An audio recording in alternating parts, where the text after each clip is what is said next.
Hello, I'm your 2022-23 State President, Nora Simondet. This is your 2022 Vice President, Gideon Morrow, and we welcome you to the Innovation Summit 2022. I hope you're ready to kick off another year with Minnesota Collegiate DECA. We are excited to bring this conference to our members in person and virtually again this year. Whether you are joining us virtually or sitting in this room, we are excited to help you get the edge this year with Collegiate DECA. Before we get started, we want to ask you all to help us out and make this a great conference experience by helping our team keep all attendees safe. If you or someone you know is experiencing a medical emergency, please let someone know as soon as possible so we can get you the care you need. Any conference staff with a walkie-talkie can help you. We also want to bring your attention to the QR codes posted throughout the conference space and the QR codes on the back of your name tag. If you see something that looks out of place or witness something that may pose a danger to yourself or others, please scan this code and fill out the brief Google form. All reports are anonymous. You can also let any of your conference staff know directly. Thank you for helping us make this a great conference. Let's get started. This year, we are excited to welcome our keynote panel of industry experts to the stage. Please come to stage as you are introduced. Gage Donovan, Manager of Special Projects at Camp Digital and co-founder of Change the Culture.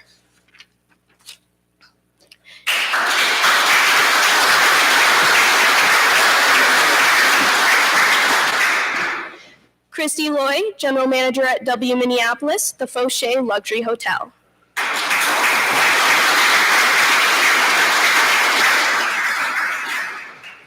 Taylor Metcalf, Financial Advisor at Country Financial.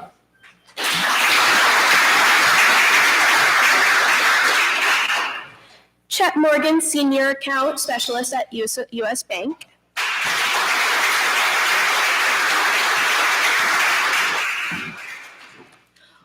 Juan Ramirez, Regional Recruiter at Fastenal.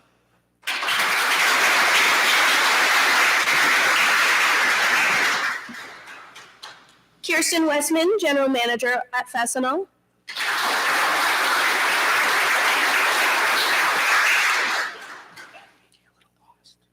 Yeah. Please join me in welcoming our panel.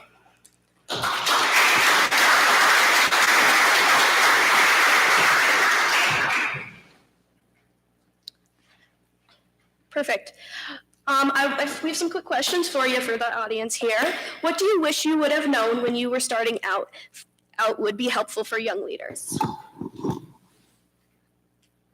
Test. I would say one thing that would be really big is that a lot of people think everybody has the same number of hours in the day when you're working 8 to 5 or whatever your hours are. But even coming in 30 minutes, 45 minutes early, stay an extra 30, 45 minutes. When you look at the end of a month, a quarter, a year, you've really gained a lot of traction on all the competition, all the people that are in the same position as you, which really allows you to evolve in your position and your career even faster. I would say just to stay curious. I spent a lot of time in the beginning worried about the job I needed to do and not understanding the bigger picture of the organization. And then once you make that shift, it changes everything about how you learn in the job. If you are in a hiring and firing position, be slow to hire and quick to fire.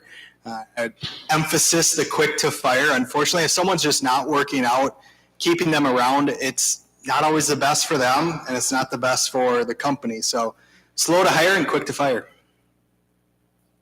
I would say even before you get out in the workforce, as a student, you guys have a lot of opportunities, and it'd just be to seize every opportunity that you guys have.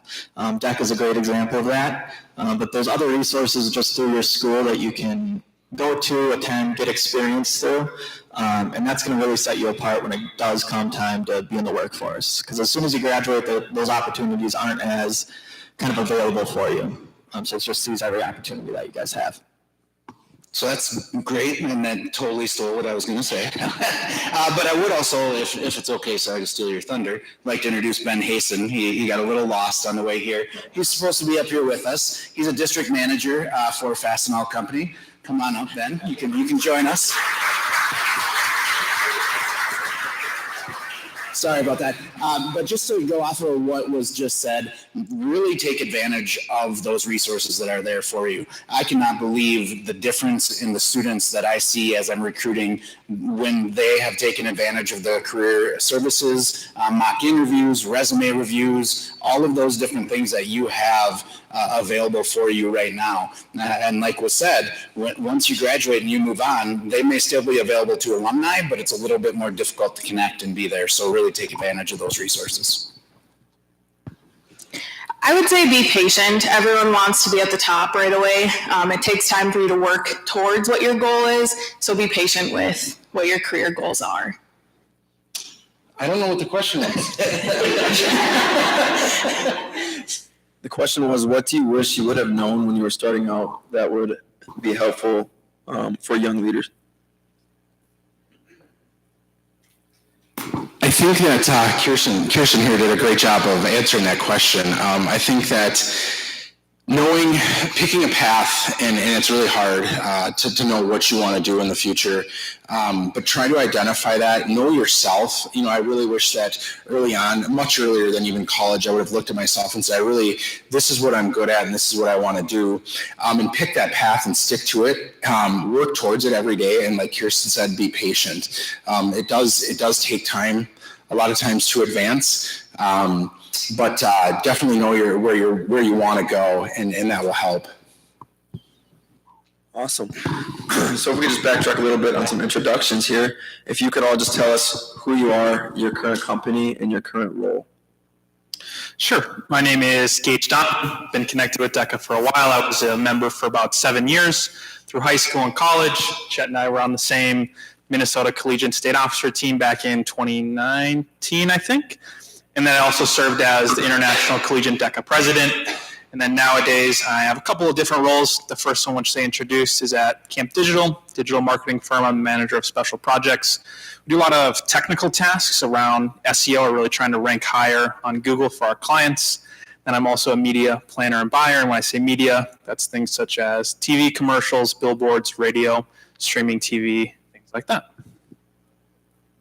Hi, everybody. I'm Christy Loy. I'm the general manager at W Minneapolis, the Fauché Tower downtown, and I make magic happen every day. Good morning. I'm Taylor Metcalf. I own a Country Financial agency. Country Financial specifically, we help our clients, which would be people and businesses, with their insurance and their investments. I'm Chet Morgan. I graduated from St. Cloud State in 2020 and started at U.S. Bank shortly after that. I had a few separate roles kind of when I joined the bank initially, but I've been a senior market specialist for about a year now. And there I facilitate documents between markets that clients want to open in and the client themselves. So it's a lot of paperwork. I'm Juan Ramirez, regional recruiter with Fastenal Company. I wish I could say something cool like I make magic happen every day. But I was a part of DECA way back in high school, 1996, 1997.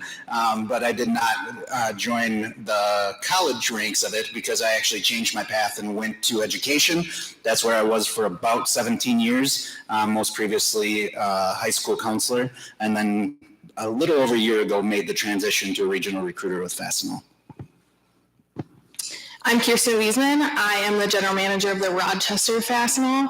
I was involved in DECA as well at the collegiate level in 2016 or 2017. And yeah. My name is... I feel like I don't need a microphone. My name is Ben Hayes. I'm the district sales manager for Fastenal in southeastern Minnesota. Been with the company about 22 years. My role is to oversee the operational side of the business. As far as the stores, I oversee the stores in the different markets that we serve. Responsible for roughly $70 million in revenue. Changed roles all over the place. I ran the Minneapolis store for a while, for like 10 years, and then moved down to southeastern Minnesota. So a little bit of a flip on the clientele from southeastern Minnesota to from the cities, but that's what I do. Thank you. What was your personal journey to this professional role, and how did you get there?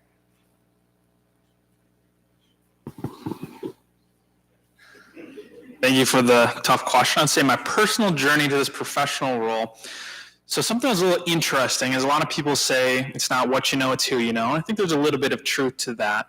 I began my sort of professional career, if you will, immediately the summer out of high school. I got an internship.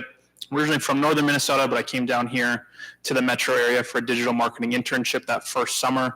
And I've really been able to leverage all of the relationships that I made in that first summer, whether it was through coworkers, other interns, or more high-level management, into future opportunities that I've gotten.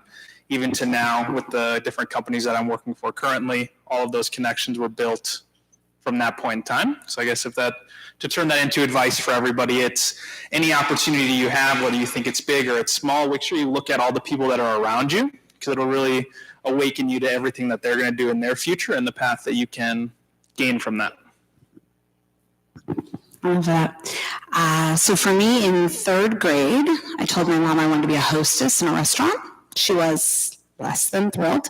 Probably thought that wasn't a super adult job. I was a hostess in a restaurant in high school and college, and I ultimately went to hospitality management school, and then started with Marriott International. I've been with the company for 21 years, and so I feel like my piece of advice would be, don't dismiss your personal passions. I really loved connecting with people. I love making people happy, being part of like that experience that they were having in their life, and just adding a little bit of magic to it. So that's where the magic happens, and I think that's really valuable for where you are in your life. Kind of like Gage said, it's who you know. That's how my journey started. When I was going to school down in Rochester, going to college, early on I got to know my career counselor. And I probably didn't need to get to know her until 3-4 years in. Well, 3 years in maybe. But I got to know her right away. And when I was 19, she approached me with a position with State Farm where I was cold calling. I was on the phone part-time, ripping my hair out. It was good skills, but it was also tough. And then that just, I guess, opened the door for me to get into the industry. I kept working for them, went full-time, started deviating from just doing cold calling to actually getting out in the community and getting to know people. And then I had the light bulb go off of, I want to open up an insurance office. I don't want to work for somebody and clock in and clock out and collect a paycheck. I'd rather collect commissions and profits from the agency. So after about 3 years or so with State Farm, I made the decision to go and open up my own agency. Fast forward through that, I did that for about 5.5 years. I went and took a W-2 position with Country Financial, running a regional sales team over in Wisconsin. Really enjoyed that, gave me a lot of good experience, but I also realized that, hey, I'm back in a paycheck position. I'm not collecting profits. Collecting a paycheck, and it wasn't quite for me. So now I have moved back to Minnesota and back into the agency ownership role.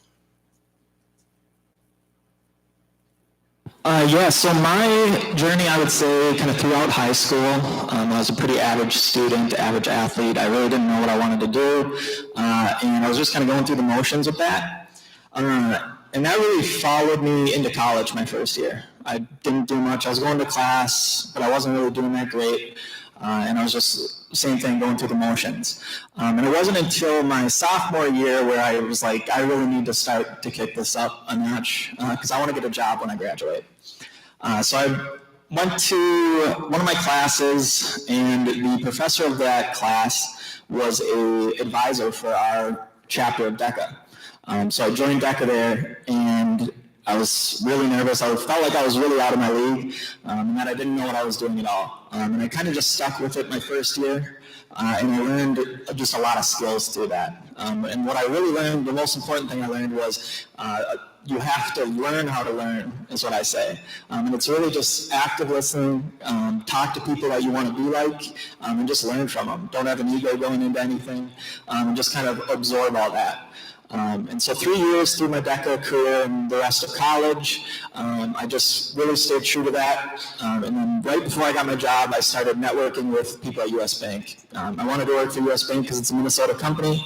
It's a big bank. I was a finance major, and I thought that was the right move. So I talked to a few people there, and they got me in the door. And I bounced around a few times there, but just trying to stick with it. But my journey's just kind of begun, so who knows where it's going. Just to echo some things that have been said already, networking, definitely very important. It is a lot who you know, but once you get into that position or you find where you're going, you better know what you're supposed to know. So that networking is huge, and that is a huge part of it. For me, my personal journey, I've always been a relationship person. I've loved working with people. That's what led me into education. And then after that, I received my master's in school counseling. So then I was a school counselor for a while, loved to work with people, help them find careers, help them through issues, academic planning, career planning, whatever that might be. And I was loving my job, loving that, but the leadership changed a little bit. And that's when the idea and basically the goals is that I'm a relationship person. I want to move forward. I want to help people out. And that was not the leadership's path. They would rather cross your T's and dot your I's, and just make sure everything was legal. And so I knew that I needed something different. I needed something that valued a relationship, valued people, valued their customers, and that Fastenal is 100% all about the relationships with our employees and also the customers that we work with. So when I started college, I had no idea what I wanted to do. I didn't know if I wanted to go into the medical field or if I wanted to go into business. I started at St. Cloud Tech. So any of you St. Cloud Tech students, hurrah. And I really built the relationship with my professors. Mark Buchanan, thank you very much. Mark really saw what was inside of me that I didn't even really see, that he actually approached me and said, I think Fastenal is what you need. I stepped in and I was like, whoa, this is not what I need. This is not who I am. He told me to give it a shot. I talked with the manager and I'm like, okay, I'll give it a shot. I'll give it 6 months and I'll really see what this company is. After a few months, I was kind of like, I don't know. But I could see the potential in Fastenal, whether it was I wanted to go into marketing, I wanted to go into HR, I wanted to be a manager, I wanted to go into sales. Fastenal had it all. So I stuck it out, and I've been here for 5 years now, and I really couldn't have done it without my professors at St. Cloud Tech. Does how many people by show of hands know who Fastenal is? You know, like 25% maybe. We sell nuts and bolts. Not exactly an exciting thing. I often tell recruits and when I talk to classes, or maybe even if I run into people from high school or something and say, you know, I'm really using that passion I had for nuts and bolts and selling them every day that I had back in high school, which is completely not true. I didn't even know what a fastener was when I started at Fastenal. I worked after college. I work at a factory, and it was a good place to work. If you worked there for 30 years, you might get a decent job working your way up. But there really wasn't a lot of opportunity, and there was a lot of nepotism and a lot of favoritism, things like that. A lot of isms that we don't like. And the Fastenal rep actually came in and said to me, "Hey, I think you would really do well at Fastenal." And I was like, "No, I'm happy." It was for anybody. What it seemed like to me was like almost like high school. Like we had a lot of I had friends. We did things after work, and it was kind of like almost cliquey. And so it's like I don't really want to break away from this, even though I really knew there wasn't a future. And so the Fastenal rep said, you really have to come over and see what we have to offer. And I ended up getting, talking to him a few times, doing a few interviews, and I still was a little bit skeptical, but it was just a little bit more money. So I made the leap. But as soon as I got there, I remember we're actually coming up on my anniversary of my 22nd year here in November, and it was the week of Thanksgiving that I started. And the day after Thanksgiving, we have to work. We're not in retail, and it's kind of a sticky situation because people don't like to work on the day after Thanksgiving, but we do. And I remember the day after Thanksgiving, I still remember it very vividly. I had been there, I shouldn't say I started a few weeks prior to the week of Thanksgiving. At any rate, I remember very, very clearly 22 years ago thinking, I'm home. I have a place that is going to, my teammates are going to come on board. They're going to help me, support me to grow. All about whatever you can do it. And nobody's going to stand in your way. And I know that like a lot of companies say that, but we really believe it. And it wasn't, and we didn't say that we believe it, we live by it. And so that is where, so that's the core of how I landed at Fastenal. But one of the other benefits that we had and what really helped me to become the person I am today and the leader that I am today is we have what's called the Fastenal School of Business, which is furthering your education. And it is a business school within our company that you can learn almost anything. You can learn operations, you can learn leadership, you can learn sales, you can learn anything. And I sound like I'm really trying to recruit here, but the truth of the matter is I love this place, right? And so that helped me advance. And one of the things that I think is very special is that FSB, Fastenal School of Business, we have the ability to go from entry level all the way up to the executive level and learn all those skills that you need. And so I just not to like beat a dead horse here, but I started out very low level. They brought me in. I started calling on a few accounts. They, at the time we had assistant managers. I became an assistant manager, ultimately became the manager of the store in Minneapolis. Ran that for 10 years and became a performance improvement district manager. And then ultimately in my role today about 8 years ago. So that was kind of the pathway to where I got. And I hope you guys found value in that answer. There's a lot of valuable information there. What is the biggest challenge in your industry that you're facing right now for each of you? Sure. For me, this one's an easy one if I look at the media side of my job. A lot of people now are shifting. If we have any football fans in the house, you just recently had to get an Amazon Prime membership to watch Thursday Night Football. And that's really the shift from what's called linear TV or cable TV as you know it to streaming TV. It's a big shift back when cable TV was introduced in addition to the broadcast TV. So it's really being able to understand where's your target audience truly at, how are you going to be able to reach them both effectively and efficiently.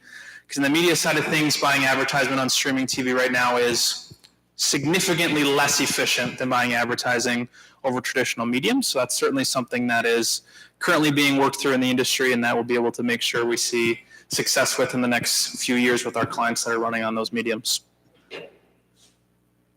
So in my world, we have a little bit of a PR problem on the hotel side because we had something, this global pandemic last couple of years, might be aware, and a lot of hotels, business really stopped. People stopped traveling.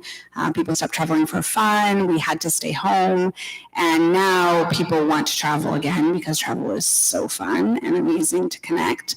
But we have a workforce shortage. So when we think about, the biggest challenge in our industry is it's people who make the difference in hotels, and each individual person is like a part of that experience for the guest. And so some people are thinking, I don't know if I want to work in hotels because when there's a global pandemic, they shut down, or, that kind of worry. And so that's pretty challenging right now to be able to hire enough people. And I think similarly, just hearing you talk about like business universities, I love this business because there's every type of business in a hotel, but if you don't do that work, you don't necessarily know how you can get involved in marketing or sales or finance or operations or HR. So it's a challenge right now for sure in the industry, and we don't want people to stop having experiences because we don't have people to make the magic happen.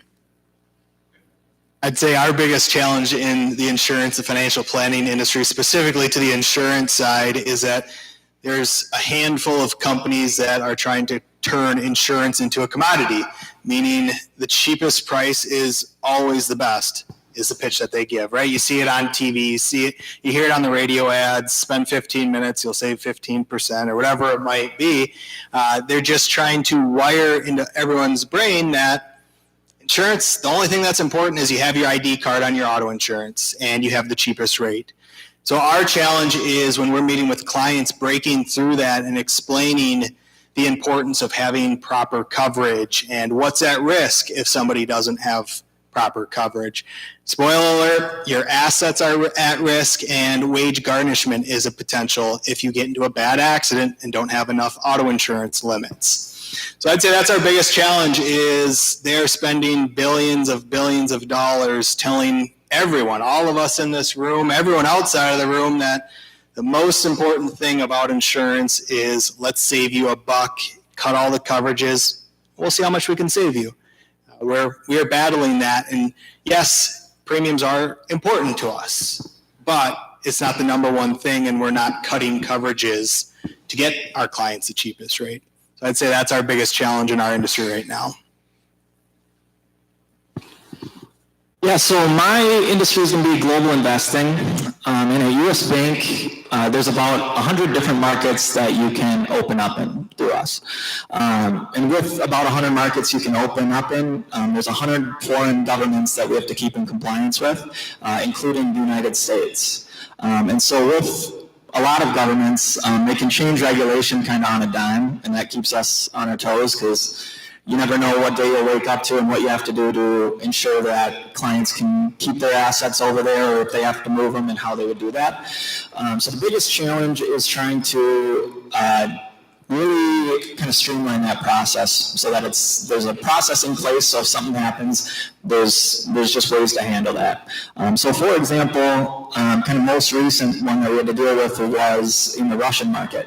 One of the Russian oligarchs bought an entire branch of banks. And our government said, you can't do business with this individual. So we had to move billions of assets from one bank to another in Russia. And that was on a Thursday.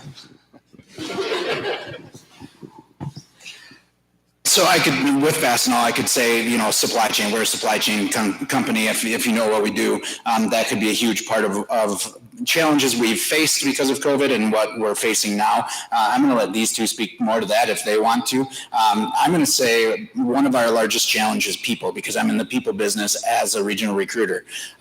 So we're looking for good people to come in and fill our roles. Like was said earlier, we have FSB, the Fastenal School of Business. You don't have to come in knowing a lot about us to do well at your job.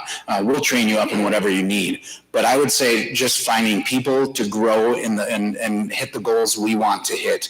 And it's not just the people that we've found in the past. We're looking for groups of people that maybe think a little bit different, look different, whatever it might be, to bring some new flavor to us as well as grow with our traditional values that we've had ever since we've been founded in 1967. I was nervous, thought I was going to get it wrong. But yeah, I would say that's one of my largest challenges is really when people look at Fastenal, they think Midwestern, especially in this area, Midwestern white male company. And we do have a lot of white males that work for us, but we do have a lot of diversity in the way that people think and the way that they look around in pockets. And just being able to make sure that we're bringing more of that into our company, I think is a challenge for me. I would say on the management aspect of it is people that are self-motivated, people that want to essentially be their own boss, and they are the ones in charge of their everyday career path. I could go on and on and on about what our competition, like what Fastenal's challenges are, but when it comes to the industry, we're in manufacturing. Okay, so that's what the world we live in is in manufacturing. And some of the challenges that we have are really like how do we work with all of the data that we have and how do we use that? I mean, like the things that we're working on to advance, I fear for some of our competitors and some of these manufacturers that aren't embracing the technology that's available to us is that they will wither away because they're not embracing data points, data lakes, all those things that we have that we can to help drive decision making through data. I think the internet, we've all experienced a shift, not all of us, since before the internet to after the internet, and it's been a crazy thing. And I think that there's going to be a huge shift coming up in the next even 4 to 5 years in the way that we do business. And it's so the challenge is: are we adaptability? Are we going to be able to adapt to that? And our suppliers and our customers are going to be able to adapt to that. Thank you. What is one thing in your industry that you are looking forward to, that it's on the horizon? Sure. My answer is going to be very similar to one of the biggest challenges and adversities that we're pushing through right now, which is going to be the streaming side of things and all the advertisement opportunities that are out there. Right now, another challenge that kind of came to me as everybody was speaking with that is there's a lot of fraudulent advertising that's happening in the streaming space. And it might be different than what you're thinking. It's not spam commercials that you're getting. It's certain companies that are selling specific advertisements that have bots that look like they're reaching your target market, but really you're not getting any impressions for that. So what I'm really excited to see is who's going to be the big player that really consolidates down all of the streaming advertisement that there is. So for cable TV, there's Spectrum Reach, which is really around here, and then there's Comcast Effect TV. And those two really dominate most of the country. I think there's going to be a big consolidation in the streaming space, and there'll be a few big key players that can really purchase these advertisements too. And that's something that's really exciting me in the future. I am excited that travel is back. We are seeing all kinds of people, including business people and groups and weddings and all the things that got postponed. But to piggyback on that, I think that technology in our industry has really grown and become very interconnected for guests and the way that we can personalize in the space to make experiences like very, very special. And it's facilitated through technology in a way it hasn't been before. So that's a really cool part of what's up and coming for us. I think I'd have to share two things. One of them is selfish of myself, but maybe it can be a hot tip for all of you, is the demographics of agency owners. There's a lot of them that are 60, 65, 70, 75 years old who are on the verge of retiring, and they might have big client bases, big books of business, and their clients need to go somewhere. So if another Country Financial agency owner retires, those get split up amongst other Country Financial agents. So my hot tip for any of you, if you are interested in the industry, get yourself established as quick as possible, because as those retirees happen, the clients need to go somewhere, and that's impacting your bottom line, of course. The second thing that I'll share that I'm most excited for is on the investing and the financial planning side, just the cryptocurrency and all the crypto stuff that's coming to the forefront. More and more banks are starting to get involved. I think it'll be quite a few years until we see too big of mass adoption, but I am excited in the next 5 or so years to see maybe how all that starts to pan out. So for me, U.S. Bank is obviously a big corporate machine, and between that and working with governments, neither of the two change very quickly. So nothing is coming up quick, but just what I would like to see within the company as a whole is just a transfer of technology. With it not moving as quickly as we'd like it to, I mean, one of the main databases that we use day in and day out was built in like the 80s. Which is crazy because I didn't even know computers were around back then. So seeing that, and then a lot of the markets that we work with, you have to have physical paper and documents that are hand-signed, things like that. And with the pandemic, it helped move that ball a little quicker because a lot of stuff couldn't be signed. People weren't in office, so we were able to do a little bit more on the technology front, but just seeing that progress. The one thing I'm excited about are your socks. Those are pretty great socks, the Country Financial socks there. No, but really one thing I'm excited about, when I joined Fastenal, we didn't have regional recruiters. I had a couple of RVPs that were saw the value in bringing in somebody to kind of take the front court on helping connect our branches, our business with colleges and organizations. And now we have approximately 13 across the nation, which for a company our size is not a lot, to be 100% honest. But I'm excited to see how the growth in those relationships that we've started to build with colleges across my regions and how that's paying off, and just the brand recognition and understanding that Fastenal is more than just nuts and bolts. I mean, that's a big part of who we are, but it's a company with a lot of different opportunities. So seeing that grow and the perception of us grow, I'm excited for that. I'll kind of piggyback off Juan. I'm really excited for the diversity that's coming now that we have recruiters and getting other faces in. Like Juan had kind of mentioned before, it was a pretty male, white-dominated field. We're definitely starting to see more of the diversity come, but it's only going to grow since we have more recruiters on our team. The things, I think everybody kind of mentioned a little bit about technology, and I think that, for all of us, that means a little bit of something different. And I have to say that we don't just sell nuts and bolts. That's just what we started selling. It's actually about 30% of our business now. But going back to when I got to Fastenal and saying, like, this is why I felt like I was home, is because the advancement, I knew that there was always going to be a constant change, and we're going to move really fast. And that is who I am as a person. And so I knew that this was going to be a great thing and a great company and a great fit for me. And we continue to do that.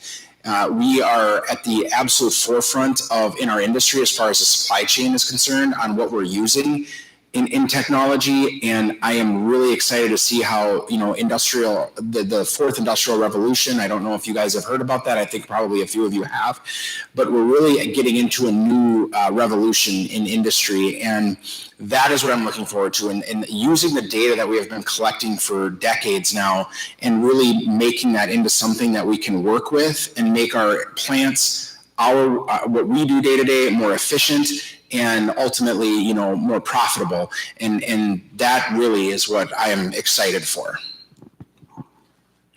So to piggyback off that last question, where do each of you see your industry going in the next 5 years?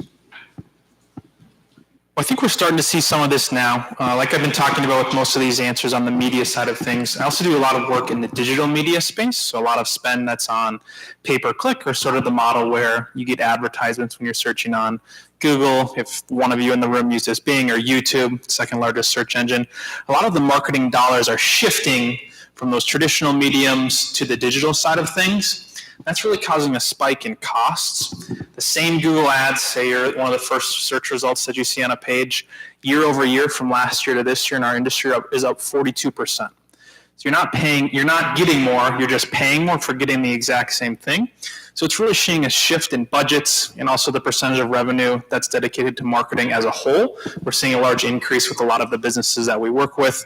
So now obviously that's going to have a trickle-down effect when it looks at profit margin and being able to distribute all of the different financials that need to be in a company. So what I love about working in what we call a lifestyle brand, or you think about a hotel company like W, is it's all about experiences. So I think in our industry, it's never just been about a hotel room, but similar, like we don't just sell nuts and bolts, we don't just sell beds. It's really an experience within that space. And I think that's going to become even more so that, especially for W brand, like we will be just an insider track for like what's new next in the world. And then I also feel like there's a really big push right now, just in how our businesses can do good in the world. And we're involved in a lot of justice initiatives just in my own hotel, and really thinking about supportive BIPOC businesses and better diversity in our supply chain. And that's really important to the decisions we're making today. So I think that's going to spread even more in the next 5 years and be a really important part of improving our world generally. On the macro side, I think a lot of folks are going to start doing business. More folks are going to start doing business online. So kind of like I was mentioning earlier, where I do see our biggest challenge is that it's becoming a commodity. I don't know if we're going to be able to fully stop that on a macro, on a big picture side of things, but more micro, when I'm thinking of the folks who are not progressive or whoever it might be, I think it's going to be very successful for them because folks have had their experience with maybe online and they haven't had good outcomes. So on a micro level, I think that the agency ownership, in-person agent, showing proper coverages, I think they're going to explode more, but there might be fewer of them. So there might be, let's call it 5 that do really, really, really well instead of 20 that do mediocre. Yeah, and I'd say with my industry, in the next 5 years, it's going to be kind of based a lot with probably the local economy. We see inflation's pretty high right now, which is going to increase prices, and people are going to spend less. So when you spend less, generally you're going to invest a little less. So it's going to decrease kind of the amount of workflow that we have in our day-to-day. which hopefully will lead to us streamlining processes, whether that be within the company or with the markets that we work with. So hopefully we can make that process smoother, refine it down to just kind of the bare minimum with that.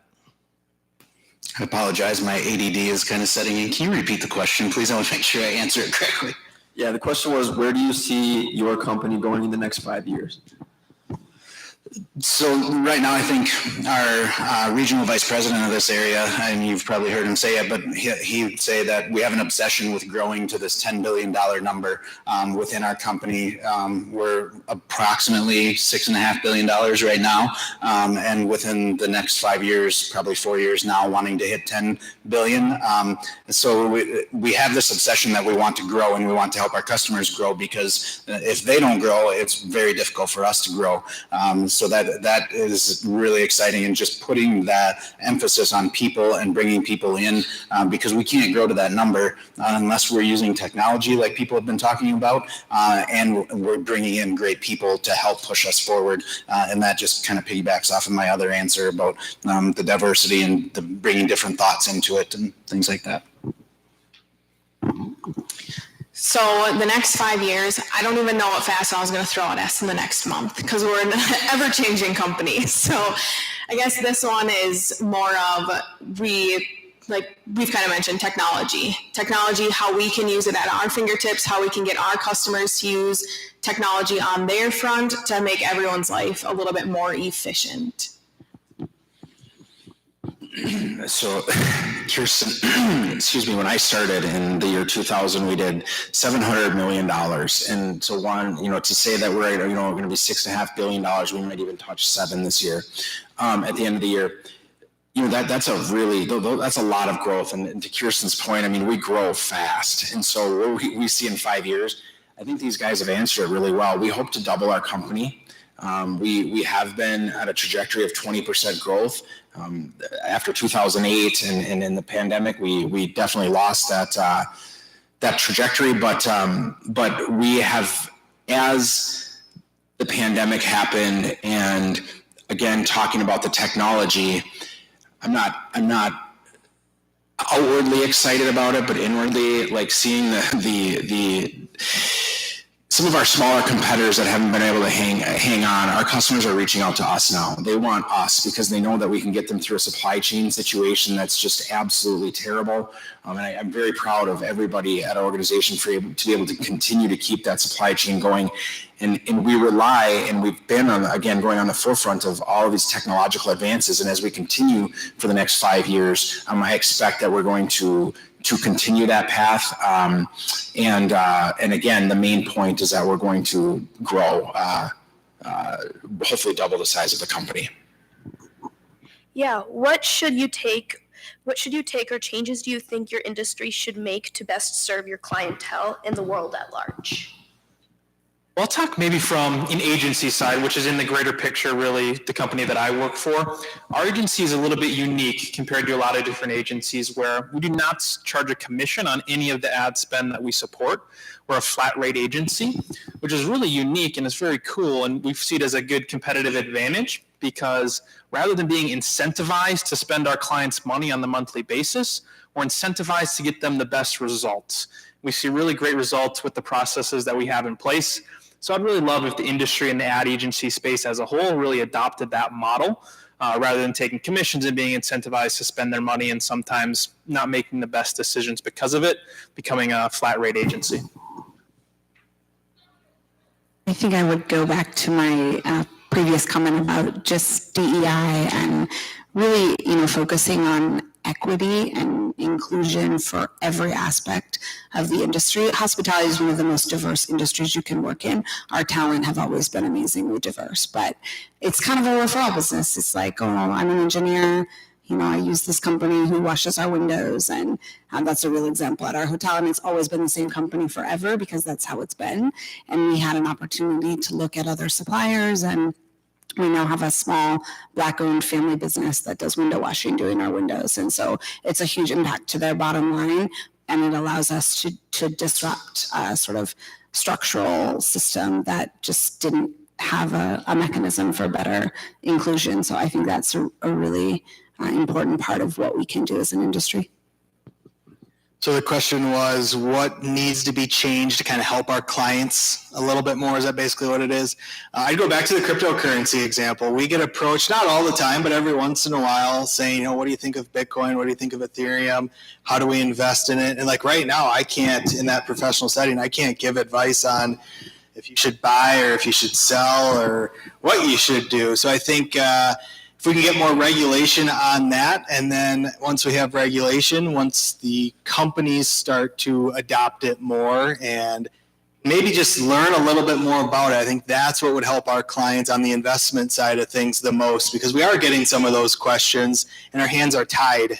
There's a potential big legal lawsuit if we say, yeah, geez, buy this one and something goes south. If anyone's in the environment right now, I am, again, on the personal side, not on the professional side, but there's a lot of scams, a lot of things that don't work out right. And I think if we can get more regulation and then more financial advisors, the companies, to adopt it and be able to give proper guidance, smooth things out, I think that would be probably the best thing for our clients right now, or the most impactful thing for our clients.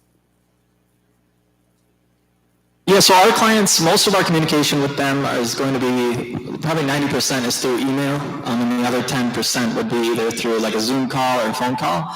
And as it stands now, depending on what representative you get within US Bank, we all kind of have our own different way of doing it. So there's no kind of baseline process. It's just, if you have a person, make a connection with them and kind of just take care of what they need. And so what happens if there's any turnover within our team and they get a new representative, things are done completely different. And we've seen a good amount of turnover within the last 2 years. So clients are getting like 2 or 3 maybe different representatives throughout the year. And it's very frustrating. And it's hard to get a lot done because you don't know where the last person picked off and stuff. So just kind of getting a streamline for that, maybe a system to keep things a little bit more concise would go a long way with our clients. So I promise you I'm not like checking fantasy football or anything on my phone up here, but I just keep forgetting the question. So I had to pull them up. Thanks, Jennifer. She's outside, I think, for sending those to us.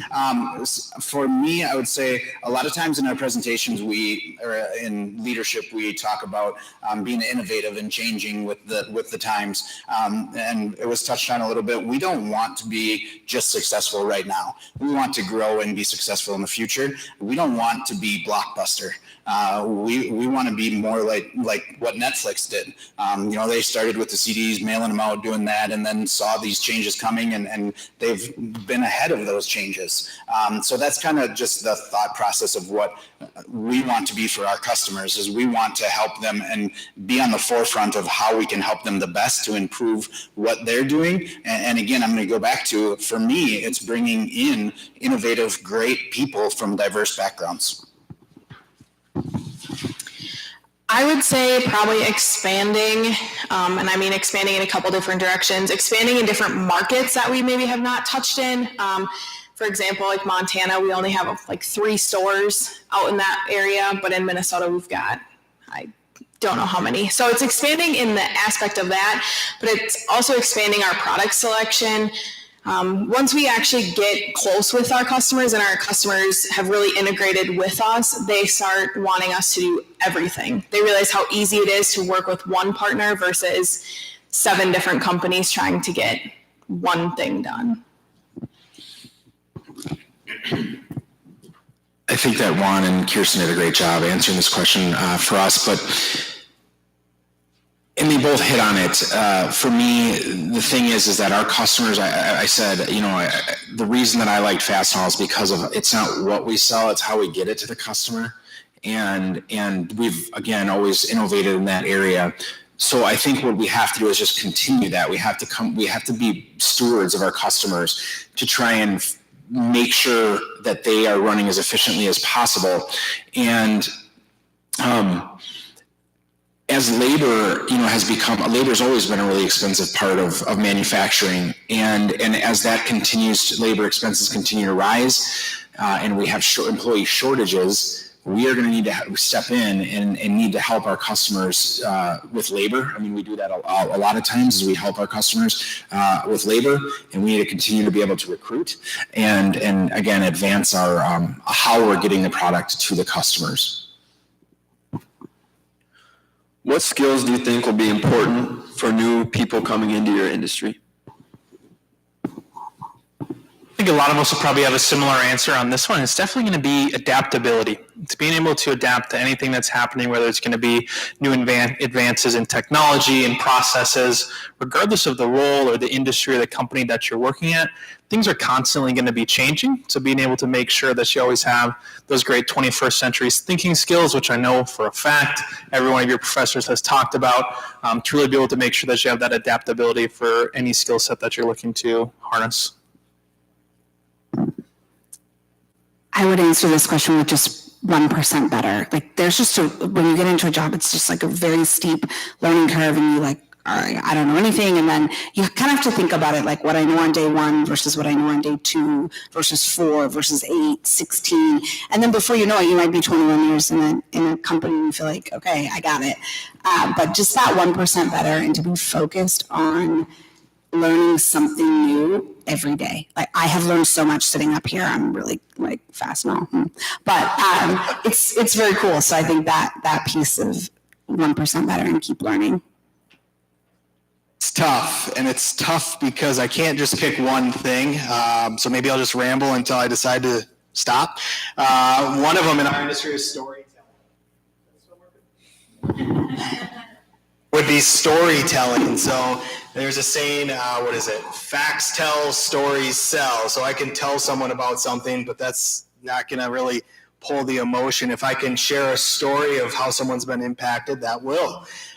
Self-accountability would probably be my number 2 thing. When I was over in Wisconsin in more of a leadership position, I noticed how important that was. I had it when I was running my own agency. I thought everyone had it. And then I was running a sales team and I realized not so much. So if you can develop self-accountability, self-motivation, that'd be phenomenal. And I think the last skill in our industry would be follow-up. The sale does not happen on the first time you talk to somebody. It doesn't happen on the second time.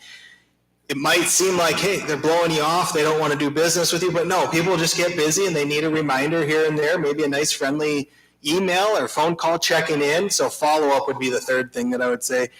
I could probably keep going on different skills that would help all of you in our industry or in any industry, but I'm sure the rest of the group here will cover those. Yeah, I would say, this one's a little more hot, That's really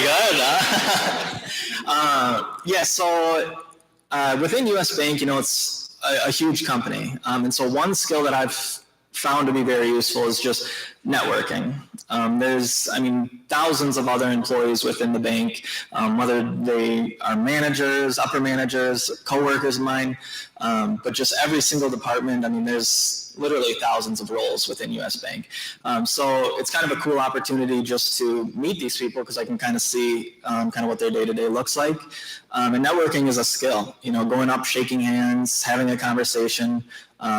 It is a skill. So the quicker you start to work on that, I think the better it's going to help you in your career.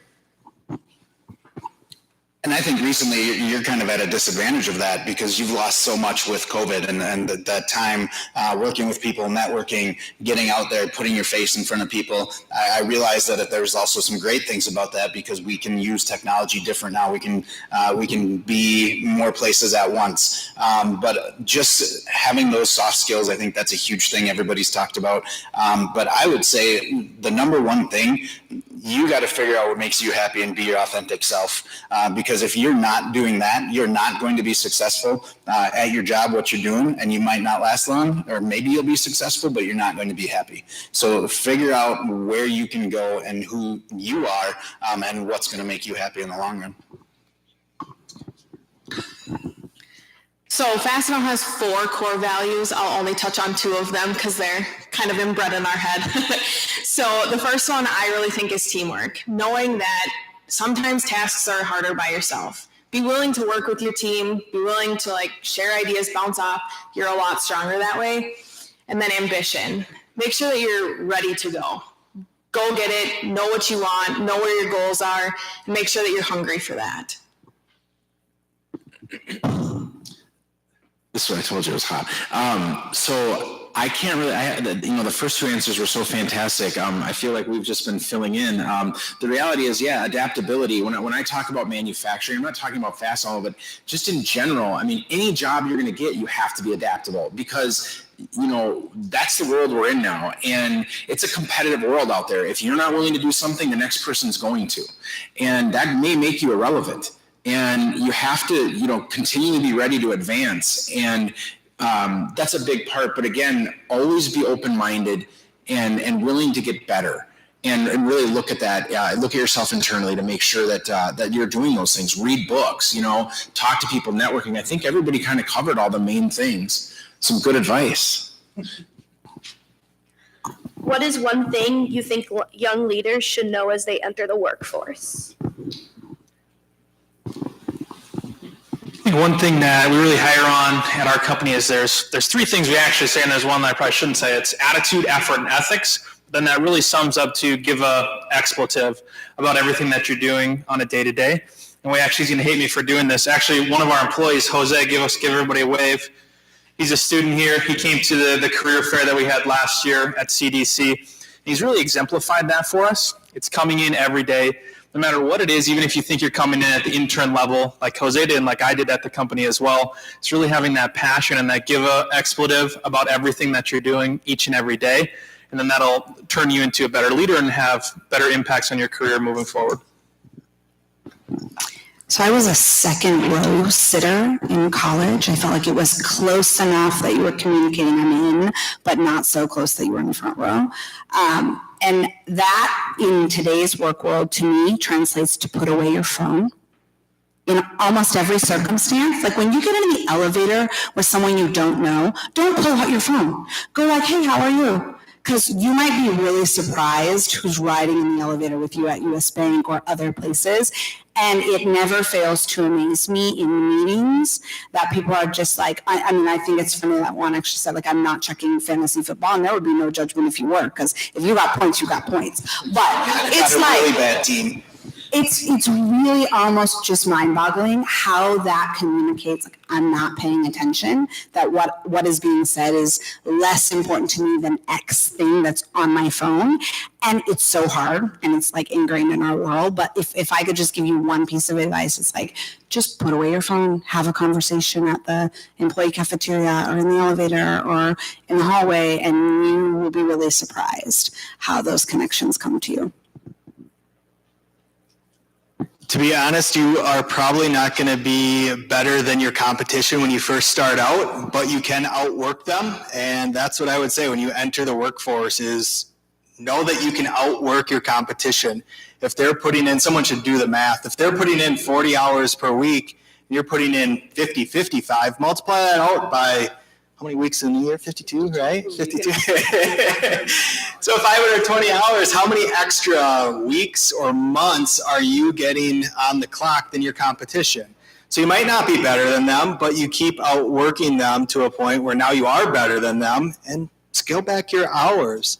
So I would say that'd probably be my number one tip getting into the workforce is realize that you can outwork the competition. A lot of people won't put in more than 40 hours or so. A quick story behind that is I was talking to a gal who makes pretty good money, not as much as she thinks she should make, but she's also started out in the industry.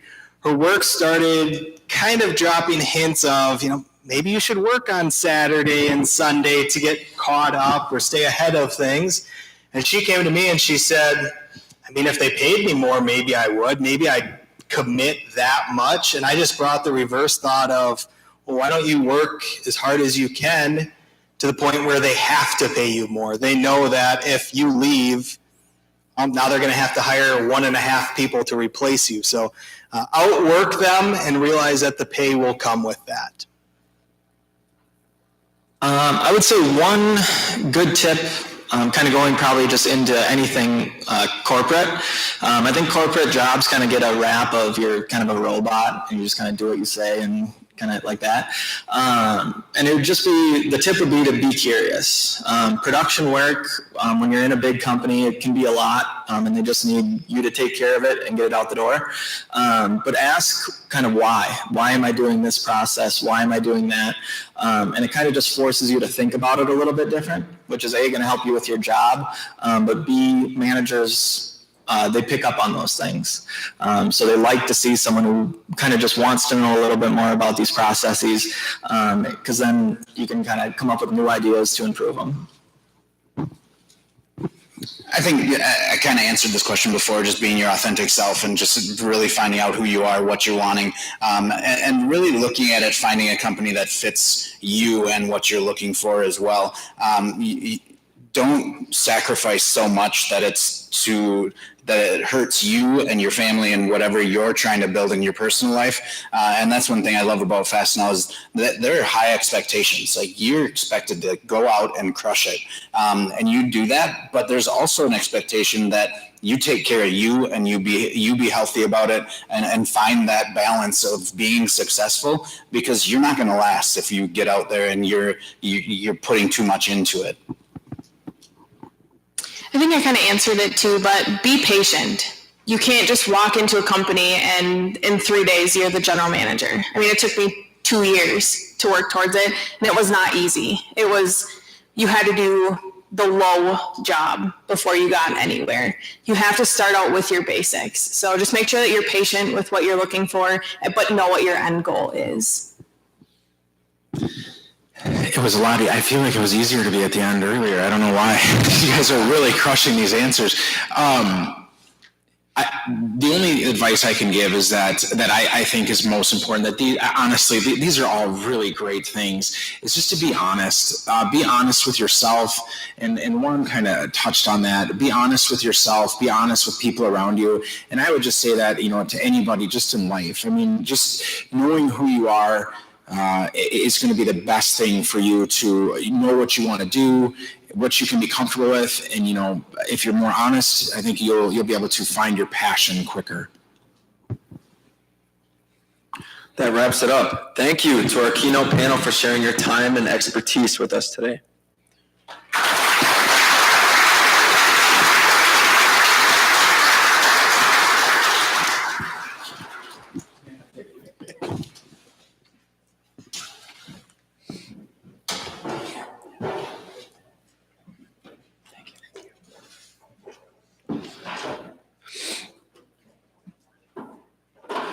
Working in and bettering our communities is part of the guiding principles of DECA.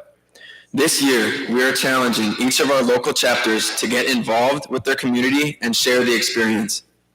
Between now and January 1st, 2023, we are challenging you to get out in your community and make a difference by donating your time, resources, or money to a local community organization or group in need. When you do, share your experience with the whole state by posting, tagging, and sharing your event on Facebook, Instagram, Twitter, and Snapchat. Your chapter should use the hashtag MNCDECAServes when you post. After the event, submit a brief recap of the event and the results to the link on our website. Each chapter who participates will be recognized at CDC and will be entered in a drawing to win a pizza party at CDC. Get out there and make a difference this fall. If you haven't already, follow us on social media, and don't forget, November is DECA month and a great time to raise awareness and help in your community. And while we're talking about getting involved, don't forget to share your Innovation Summit experience via social media with the hashtag MNCDECAInnovates. Snap, tweet, and post your day. At this time, we would like to take a moment to thank the industry leaders, alumni, and business partners that make this and all of our conferences possible. Their continued service and financial support makes it possible for us to offer life-changing opportunities with Minnesota Collegiate DECA. Thank you all for your support.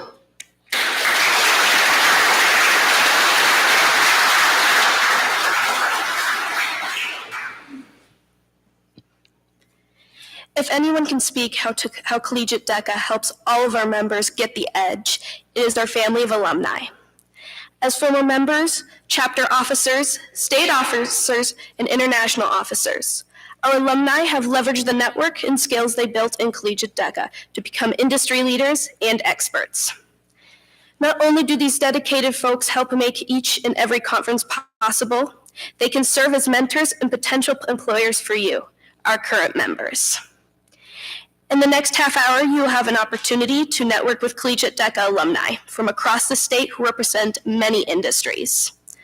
By building a connection to the past, we hope you can build a better future. Here's how it will work.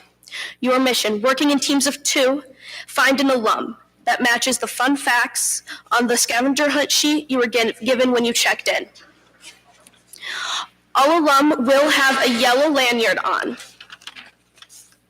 You'll need to introduce yourself professionally and chat with each alum in order to find out what square they match on your grid. Once you have found a match, ask the alum to initial the square they match. Don't forget that one of your alum is joining us via Zoom. You can get to know them using the Chromebook in the front of the room to the left.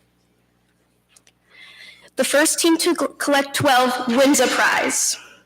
Bring your completed card to the table at the back of the room when it is completed. At this time, I would like to invite our alumni to take their places around the room.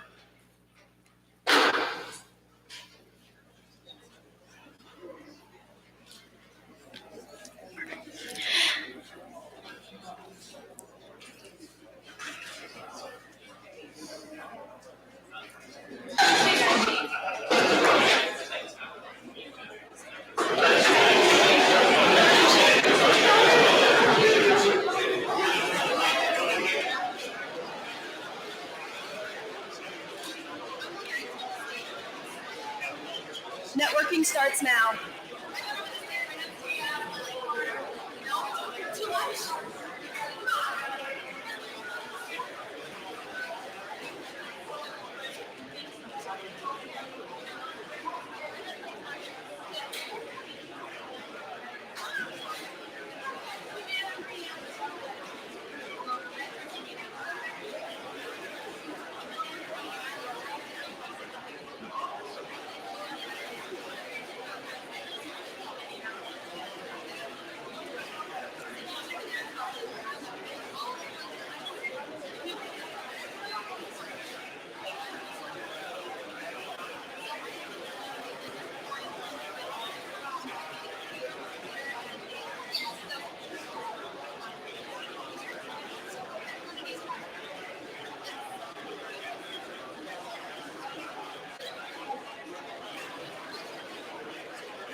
Time is up, everyone.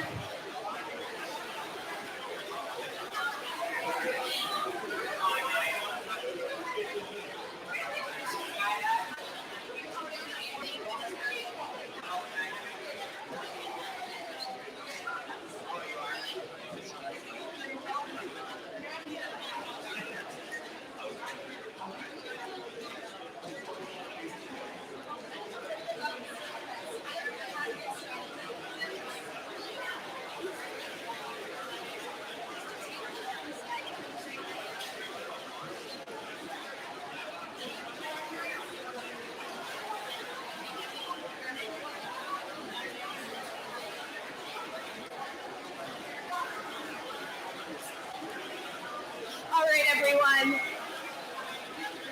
Let's say our congratulations to our first place winners, Tracy Huda and Abuka Aniparm, and then our second place, Adriana Melranar.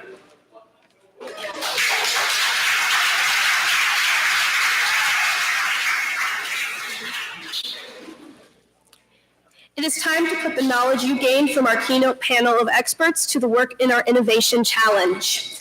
This challenge is a team challenge. Your teams have been chosen randomly. Take a look at the name badge now, at the back of the name badge. On your name badge, you will find your team number. On the screen above, we have listed the table that your team will meet at and work for the challenge preparation period. You were also given this handout when you registered today. Please make sure you identify who is on your team and find the correct table for the challenge preparation. Please make your way to your sign table now.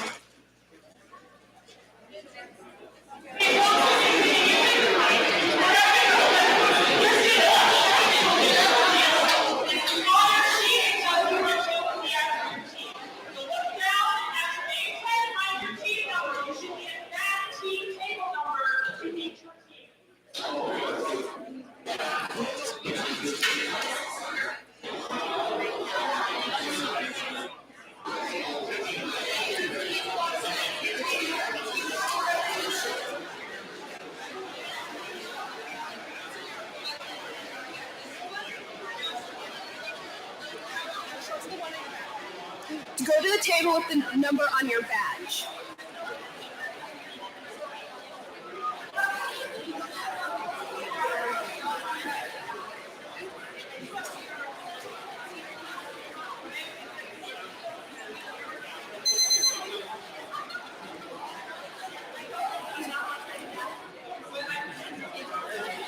No, it's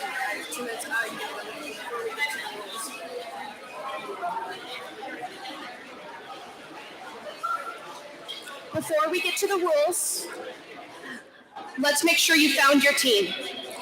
Each team should have 3 to 4 members. Take a moment now to check that each of your team member has the same name and same number on the badge. If you need assistance, raise your hand and one of our conference staff will be there to help you.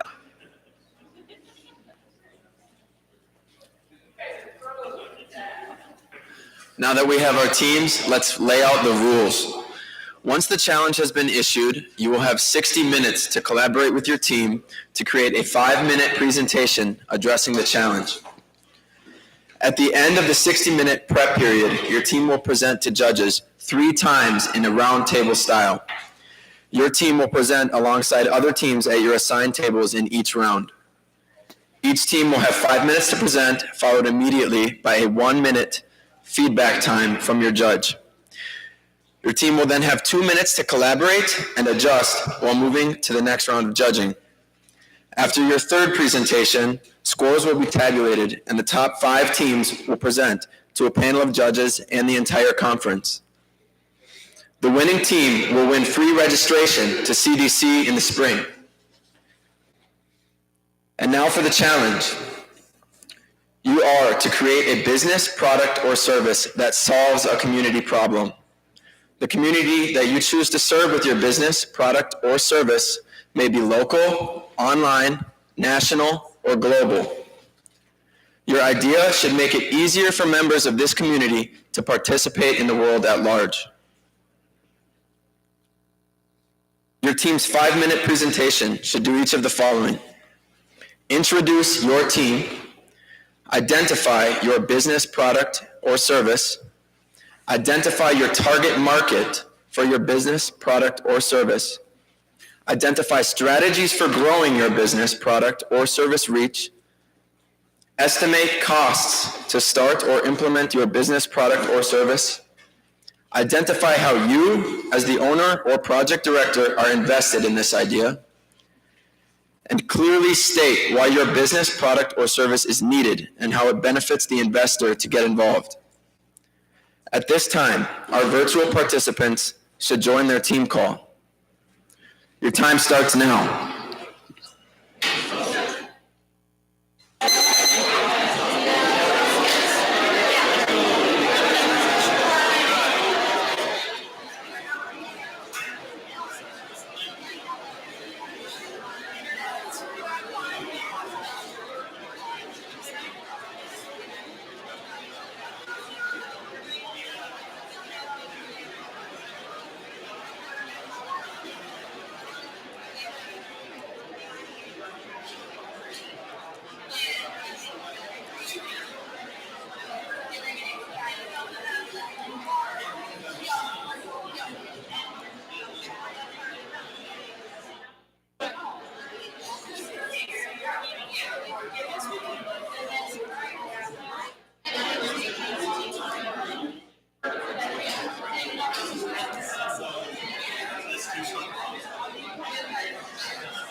There are 5 minutes left in your prep period.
the 60-minute prep period has passed.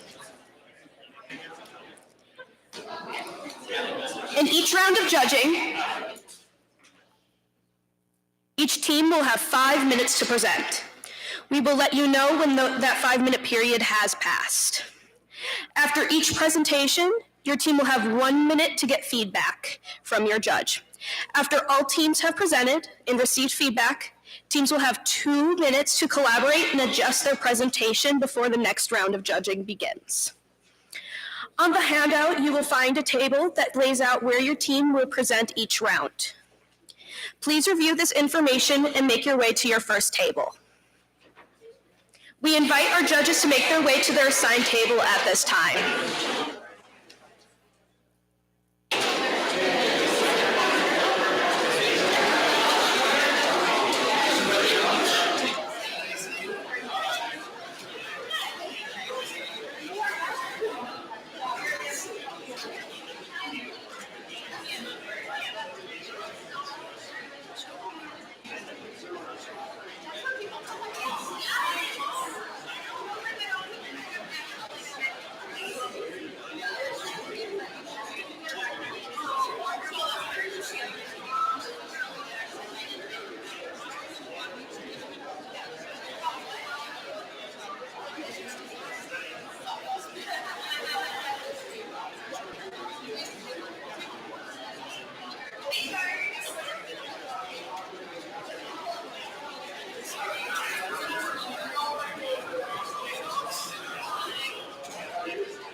The first round of judging begins now.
5 minutes have passed. The 1-minute feedback period begins now.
One minute has passed. The next presentation begins now.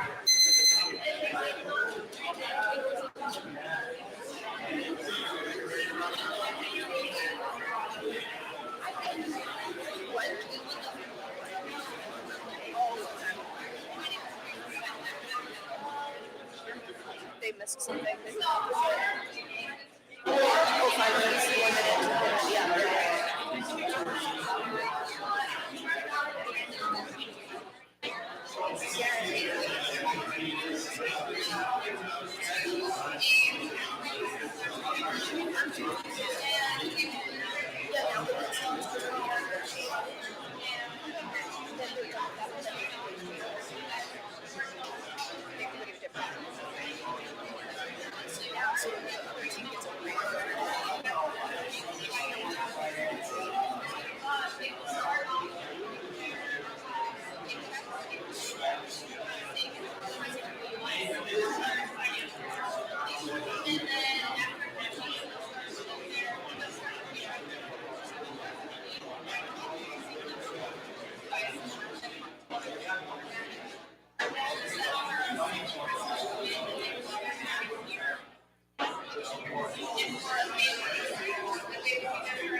Go grab a pen so I can cross off what happened. I'm gonna go grab a pen to cross off what happened. So I'm gonna keep copying.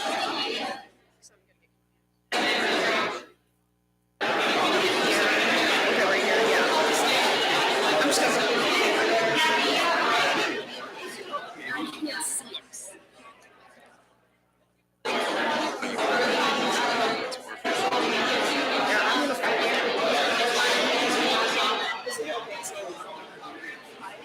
When I was a little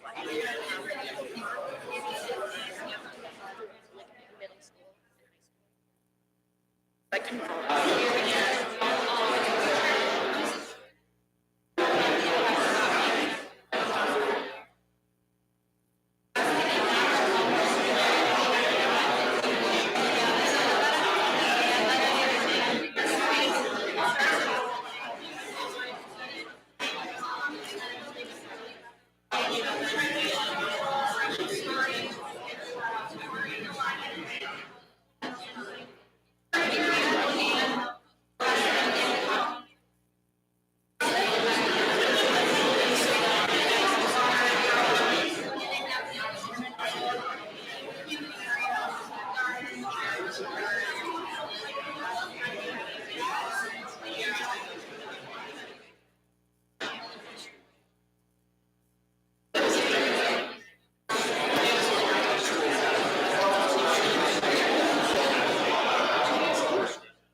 5 minutes have passed.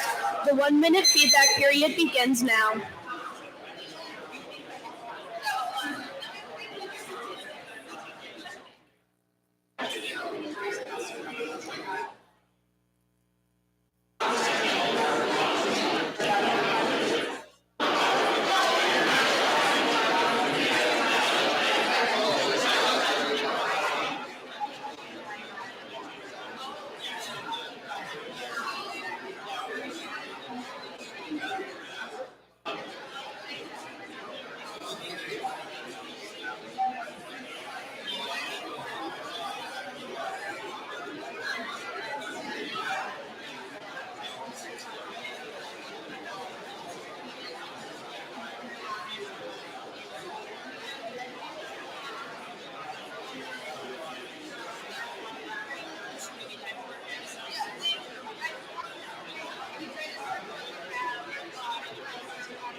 One minute has passed. Teams now have 2 minutes to collaborate and make their way to their next round of judging.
Teams should be at their next table, and we are now ready to start the next round of judging. The second round begins now.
5 minutes have passed. The 1 minute feedback period begins now.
One minute has passed. The next presentation begins now.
5 minutes have passed.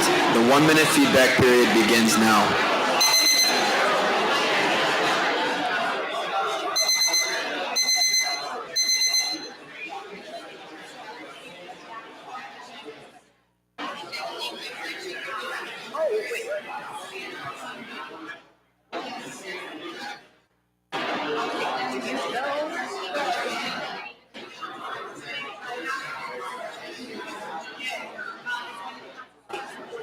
Because this is the second one, right? So we have two after this.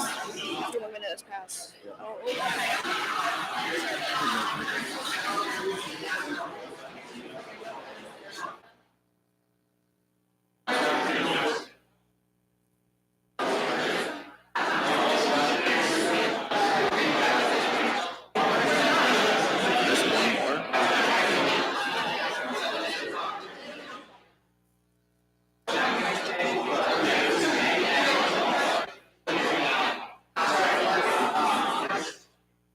One minute has passed. Teams will now have 2 minutes to collaborate and make their way to the next round of judging.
Teams should be at their next table, and we are ready to start the next round of judging. The third round begins now.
Senate.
Minutes have passed. The 1 minute feedback period begins now.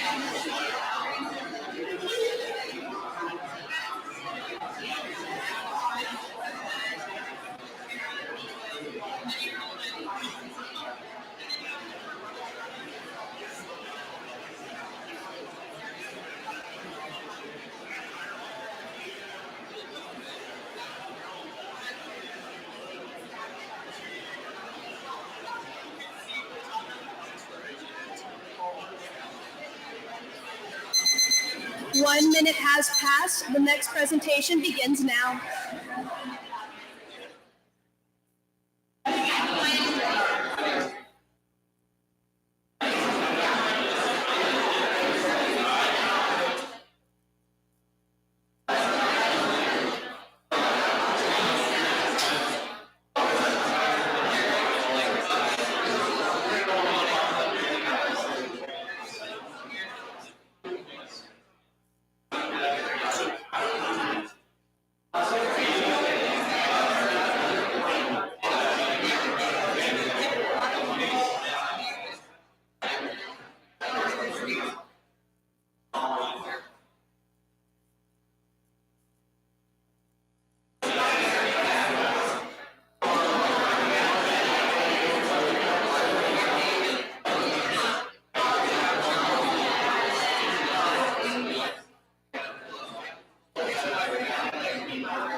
That's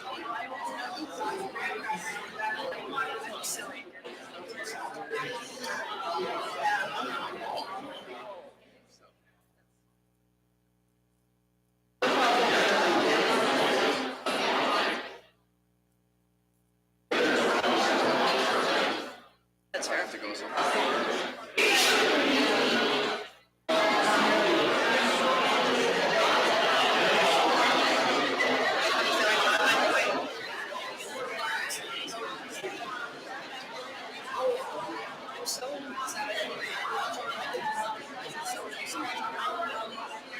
Steps.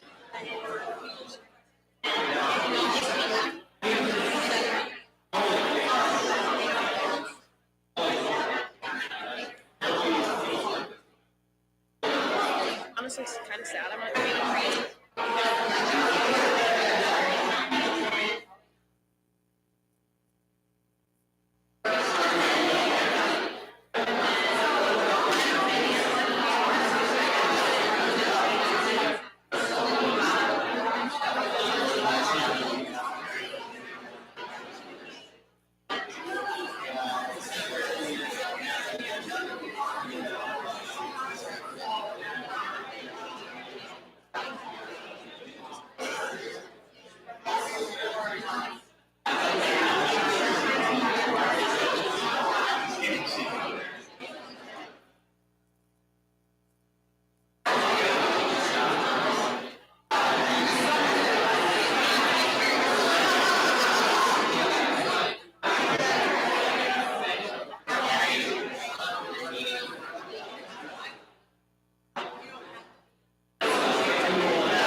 Minutes have passed. The 1 minute feedback period begins now.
One minute has passed. The third round of judging is now over. We will announce the final round teams in just a few minutes. Have one representative from your group, from one of your groups, take it to the front table.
All right.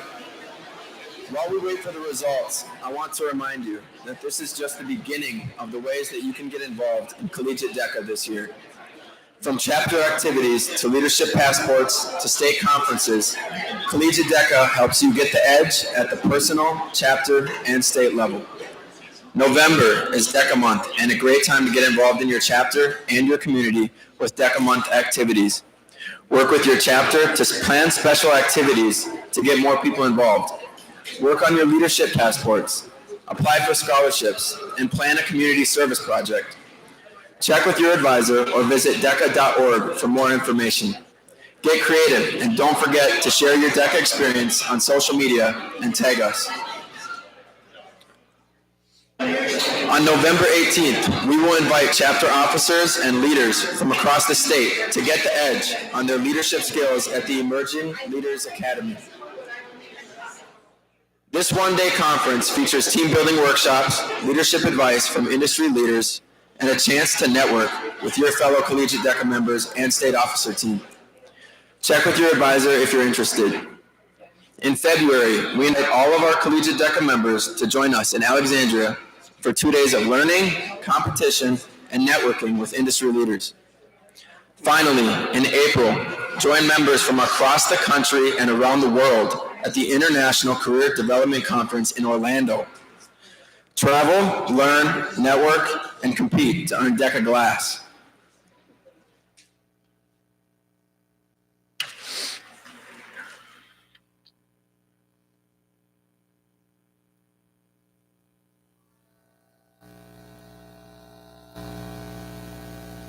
All right, the results are in. In our final round, each team will present on stage to a panel of judges and the conference. Each team will have 5 minutes to make their presentation. At 4 minutes, I will raise my hand. If the team exceeds the 5-minute time, I will stop the team presentation. Our virtual members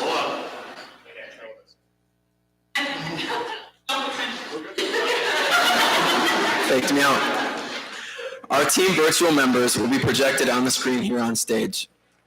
So, without further delay, the final round teams are teams 2, 7, 9, 16, 21, and 22.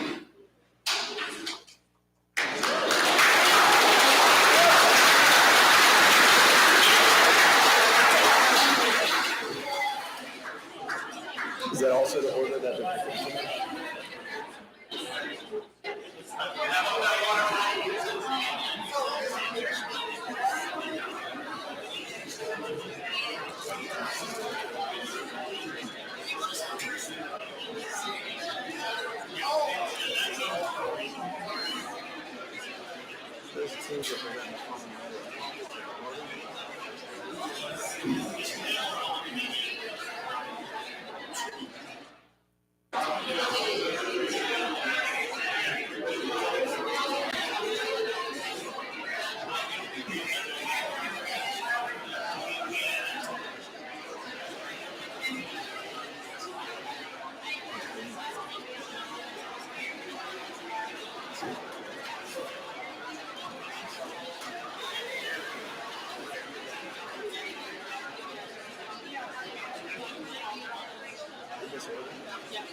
All right, teams will present in the following order: 2, 7, 9, 16, 21, and 22.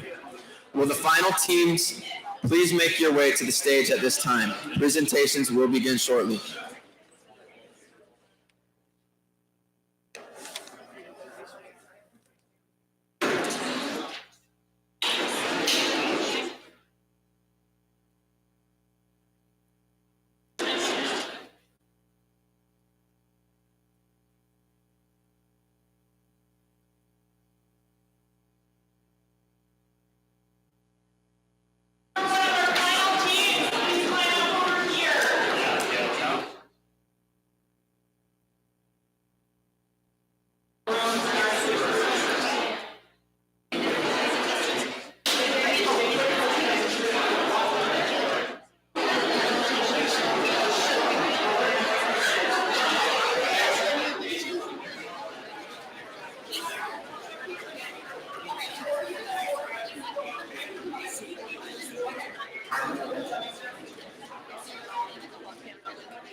Presentations start now. Will Team 2 please come on stage?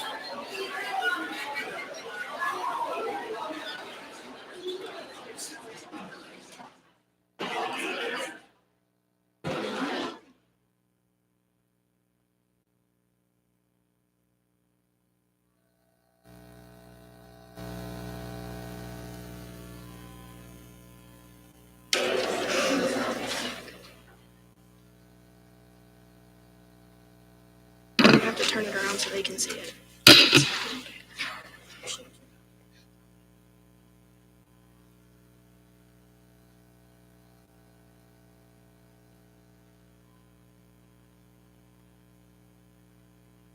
Hi, my name is Anna, and we are all co-founders of WED, which stands for Web Education and Design. My name is Logan, and so basically what we do is we educate motivated business owners on social media marketing and networking. So we want them to establish connections between business to other businesses, some basic principles of the social media marketing, mostly through LinkedIn, Instagram, and Facebook. Those are going to be our 3 priorities, is how to target their customer, how to grow their audience, and the understanding that they need to put money in to the social media marketing, just like every other marketing, and they need to be personable with the customer. And then what differentiates us from our competitors is that we really need to be personable with our customers, because most of our competition is going to be the big corporate giants that really are just going to send emails back and forth, give the companies tips and tricks, but we really want to get on a personal level with our clients. Hi, I'm Montana, and for our target market, we're specifically targeting 45-year-old and up. Local businesses, we're going to start in the central Minnesota area. And so why we chose this target market is coming from a small town. There's plenty of small businesses such as daycares, car shops, and one of the car shops near me, their name is Vern's Auto Repair, and if you look them up, it says they're permanently closed, in which they're not. And so just helping this business out, it can get their name out there and gain more customers and put them back in competition with the other local car shops.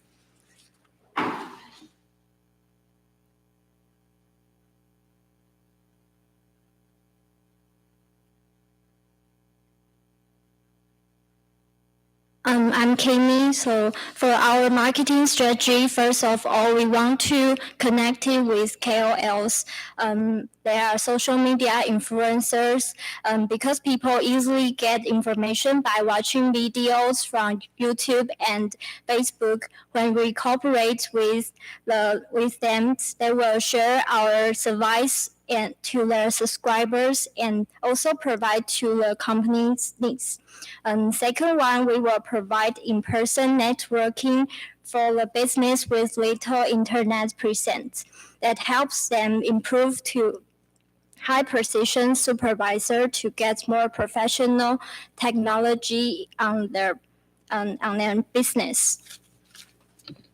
So for our startup costs for year 1, it's going to be about $20,000. This would include staff training of $4,000, which would be about $1,000 for each of us for year 1, and that would be repeating annually just until we get our feet on the ground and running, and then we'd increase our employees, and that expense would increase. As for equipment, we're thinking about $10,000, which would include software, computers, tablets, and different subscriptions, just so that our clients have access to everything they could possibly need from us. And then marketing, we're thinking about $6,000, which would include billboards, TV or radio commercials, and even going to the business and personally pitching ourselves, just because we don't want to do those social media ads because we're there to help them get on social media, so they're not going to be as effective as those other forms of marketing. As for profit, we're thinking about $50 per hour for our services, and we're expecting about 750 to 1,000 hours in year 1, which would give us our goal profit of $30,000. And so why choose us? With the help of WED, we can inform businesses and keep them in touch with the constant change of technology. And adding to what Logan says, what separates us from the competition is we're reaching out to the companies and we show them that we actually care about their business and want to see them succeed. Overall, many older business owners fall behind due to lack of technology, and by providing web, businesses can evolve and adapt to the ever-changing technologies that the world is in. And we would also provide increased audience and therefore more customers to these local businesses. So tech industries, because they're rapidly growing, they're never a bad investment, and therefore we would like to ask for $10,000 as an investment to really help us get the ground running and make sure we have all of the necessaries to make sure we're really helping these companies succeed. So please help us help business with web education and design. Thank you.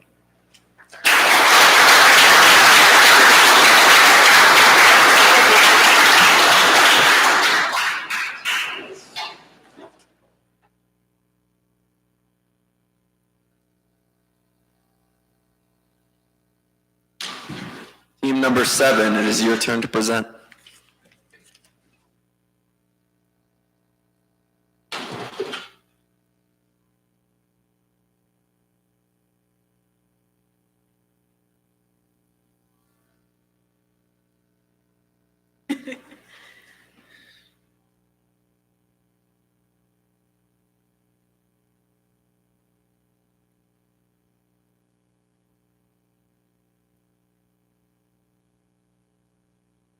Hi, I'm Kimberly Jurgensen. My name is Dylan Flueler. And my name is Grace Green. We are the co-founders of the nonprofit Green Beginnings. Green Beginnings is going to be a transitional housing unit that'll be used for homeless people to get them off the streets and into permanent housing. What we'll be doing is we'll be taking people directly from the streets to our facility. We'll give them counseling, and once our counselors sign off that this person is okay to go back into society, that they've worked on their issues, we'll bring them to a job fair or get them a job with their degree. And once they have that job, they'll be putting all of their paychecks for the first couple months into savings. After a couple months, they'll start paying rent at 50% of whatever they need. Our goal is to have someone there for a minimum of 1 year and a maximum of 2 to 3 years. Our entire reason for this is to help people who want to help themselves. As for our target audience, we are looking at homeless people who want to better themselves. But that's just one group that we're looking at. That's our main group. We have smaller niches, such as those who are wanting to get out of, such as domestic abuse, to get into a different housing, or those who are struggling with housing themselves, including kids who are trying to get out of their parents' home. We're also helping serve the community by providing community spaces for them to hold events and or other options. And then as we look towards growth in this establishment, we would start with just one in a local area, some sort of suburb that has a high percentage of homeless, but not necessarily right in the city where there's too many people for us to serve, and just kind of growing those local connections. Using effective mental health strategies and future funding, we'll be able to grow more in different areas that eventually will have more people in them. Then for budget, based off of 2019 data, of course, inflation has been a thing. We would budget about 5.5 million. This would be including about 4 million for a building, which would hopefully be about 18,000 square feet, along with on a 1/4 acre lot. This would also include furniture, some employees, although we will try to get volunteers as best we can. This also includes basic necessities such as water, electric, some food, and also help create our communal areas such as a garden at the top of the building and a small play area. As to how we will be obtaining these funds, our biggest thing is going to be through government grants. That's how we're going to get the most money at the easiest percentage, and as well as larger corporations and free will donations. Connecting back to the local community, we have local volunteers, and then looking ahead to the future, if we establish more options, we have the joint rent for the tenants, which is basically the tenants who are living in this establishing economic welfare by paying us a certain percentage of their paycheck and then using the rest to save for their own future as they grow out of. As for our personal investment, I actually do have an uncle who is currently homeless. Back in about 21 years ago, he attempted to rob a bank, spent 7 years in prison, and has been out of prison for about 15 years. Since then, he has been living in his car because he's been unable to apply for a apartment or a house. He hasn't been unable to get a job because of his record. I personally very much so want to end the stigma that just because you have a record, you're a bad person. The crime he committed was over 20 years ago. He's a completely different man, and I want to give him the opportunity to show that. And as for statistics, the 2020 census of the United States Census showed that almost 600,000 people reported as being homeless. And according to a census done in California, those who are homeless are over 500 times more likely to commit a crime. And then going off of that statistic, 25% of those arrests are a direct result of them being homelessness, whether that's loitering or something else out of their control. Thank you. Thank you.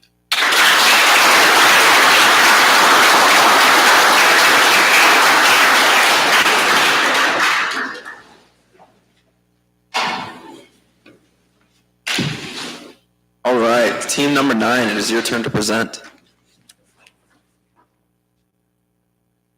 We'll take Ryan's, I guess, but.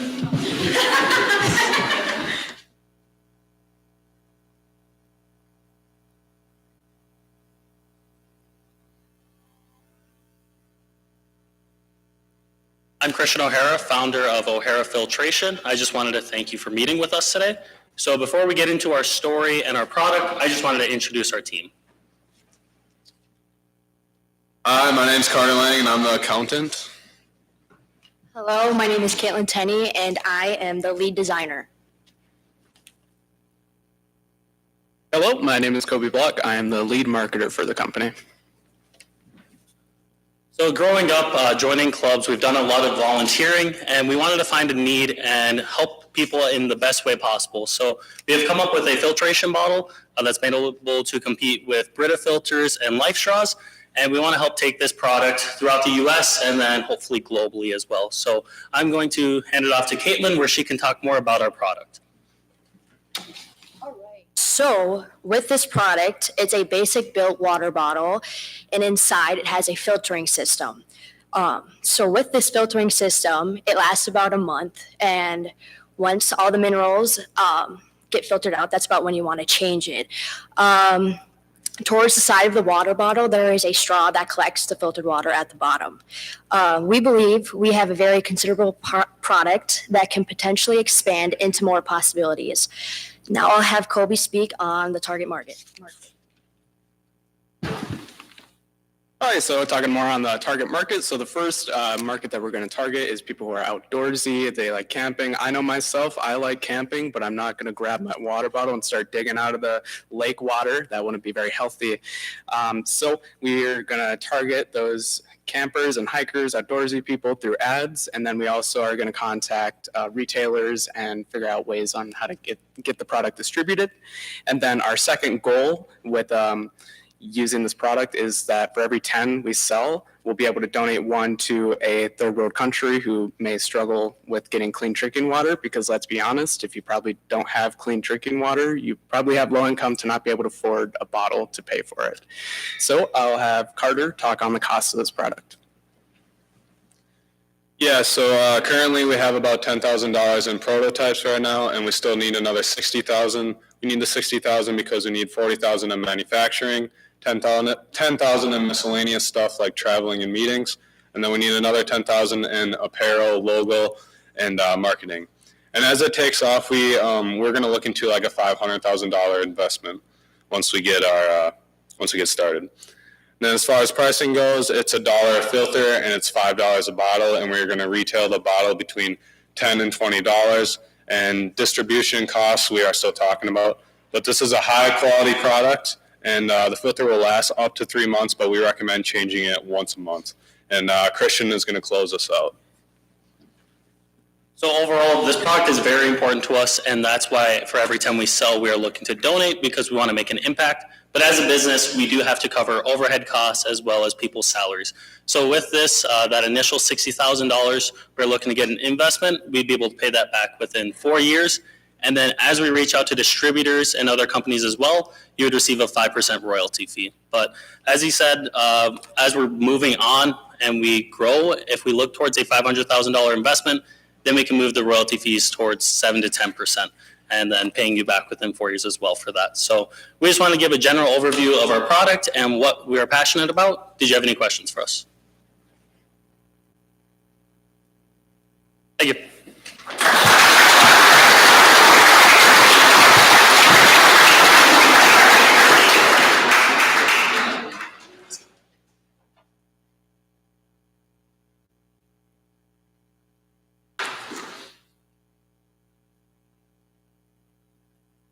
All right, team number 9, you are ready to present? Oh, they just went. Team number 16, my bad.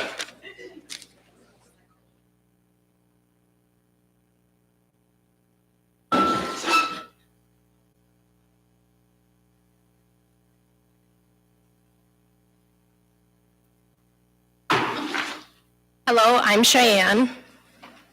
Hi, I'm Ali. My name is Shannon. And I'm Isaiah. We have created an online storefront that sells eco-friendly flip-flops. These flip-flops are made by recycled plastic that we received from a local garbage company and people around the community. On our storefront, we sell our flip-flops for $20. If they happen to break or they wear or they simply or just don't fit anymore, you can ship them back and you get another pair for half the price. So obviously for this kind of business, we need large amounts of plastic on a regular basis. So we came up with 2 primary sources for that. First of all, we could basically place drop boxes across local communities and have people like you and me, our family members, just dump/donate the plastic into those drop boxes so that they feel like they're actually part of this and they are contributing to it. Secondly, we could actually go to these large corporations and factories and private industries and have them, instead of dumping their plastic in landfills, just give it to us. We could possibly offer them better competitive rates for it at a future time. And then obviously we could divide that plastic into grades, like how much can we recycle and how much can we actually put into our products. Moving on to the target market. So this is one of the best parts about this product. First of all, the target market for this product is literally every human being on this planet. Because who doesn't want to be cool and be part of the green revolution? Who doesn't care about the planet? Who doesn't want the planet to survive for our coming generations? So with appropriate marketing, we can actually make everyone responsible enough to buy our products and be part of the system. Thank you. So with us being involved in using and reusing the plastic that we're getting from our community, from the garbage companies, the restaurants, you can take it from anywhere. We are asking about $1 million due to the fact that it's going to cost us to travel, to pick up, to drop off, and have the equipment to make our flip-flops by molding them, melting them, reusing. We're also putting that plastic into redisposed plastic containers that you get shipped. That's cost money too. We want to invest because not only we want you guys to, but we're also doing it. We're also making ourselves accountable for what we're marketing, and that's the plastic flip-flops. So we're using them, we're showing our community, our country, the world that we are investing our time. We were also branding with the wearing and investing them to make the time, like I said, to be accountable. That being said, we're doing the storefront, the online, the boards, everything out there to make us a success and have our community, our world to be eco-friendly. So for the reason we'd want you to invest in this is because by you investing, it'll show you that it'll show that your customers will see that you actually care about the planet in general. And by you having these products on your shelves will show that, okay, yeah, I already said that. I blanked out, whoops. It'll show that you care about the planet and your community, and by, oh shoot, I just lost it.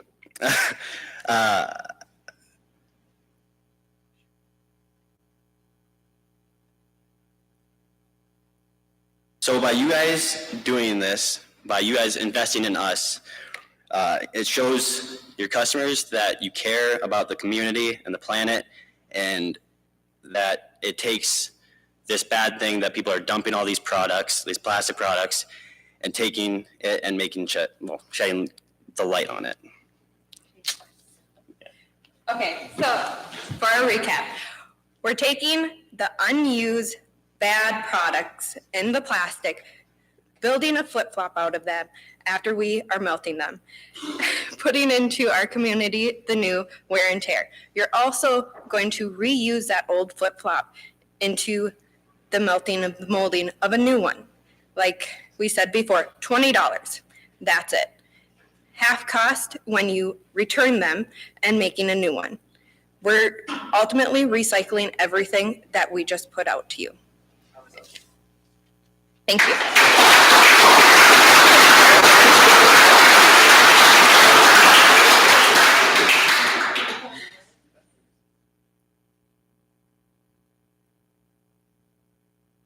All right, the final team presenting 21 and 22, please come up.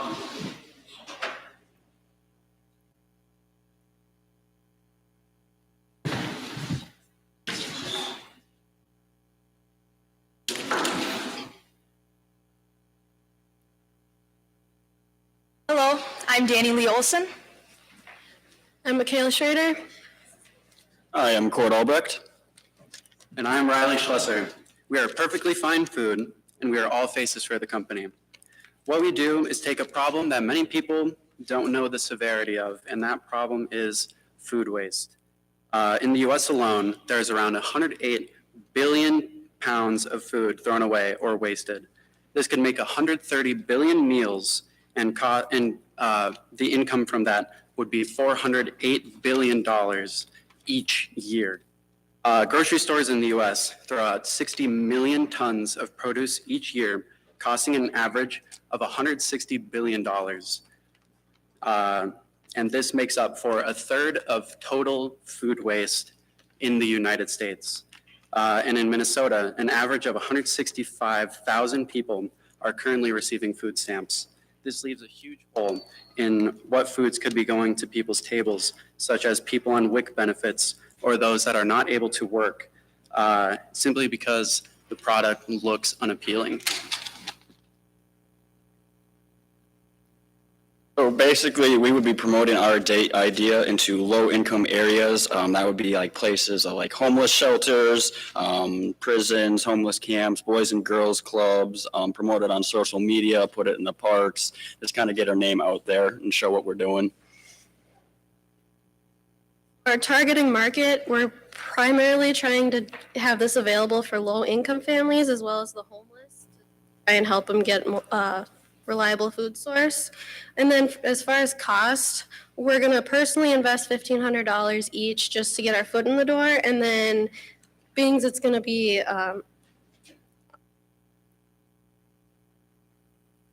we're going to have a van because we're going to have it able to transport, and the van will be roughly about $30,000.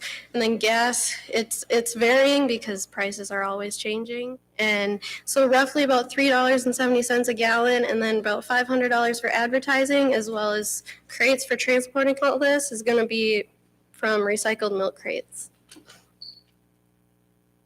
Basically, what we will be doing is going to grocery stores and farms, picking up the produce that won't be sold because it's not appealing, and we will be bringing it around St. Cloud to people to donate to them. We're trying to cut down food waste, deliver food to those in need, help people who can't travel to stores, maybe they don't have a car or don't have a license, and producing jobs to people who are struggling through the application process. They may have a criminal record, they don't have an address, or they have a disability, and a lot of people are getting turned down for those reasons. So we're hoping as we grow this business that we can start employing those people to drive our vans as well. We want to make this a nonprofit organization. We're hoping to get donations and maybe set up a soup drive to get those donations for a fundraiser. And we would like to try to grow to receive grants from the county.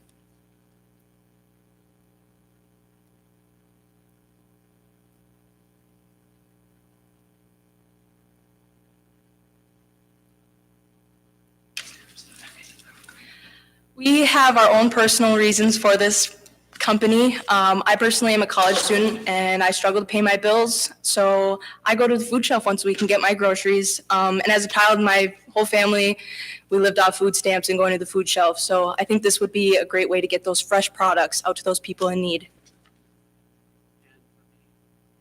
We're both culinary students. And so one thing that's been drilled into our brains is nothing goes to waste. So whether that's vegetable trimmings being put into vegetable stocks, or whole animals, breaking down the meat cuts, the bones, using the bone marrow in the bones to make butters and putting those butters in sauces.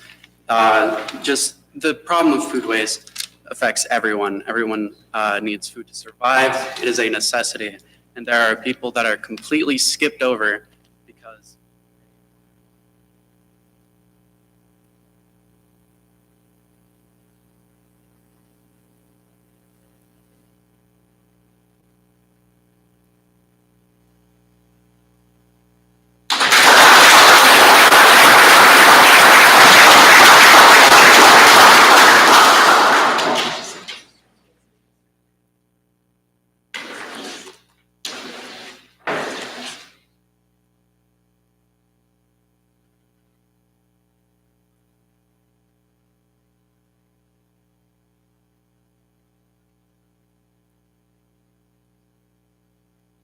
All right, please wait a few minutes while we tabulate the final round results. Awards will begin in a few minutes.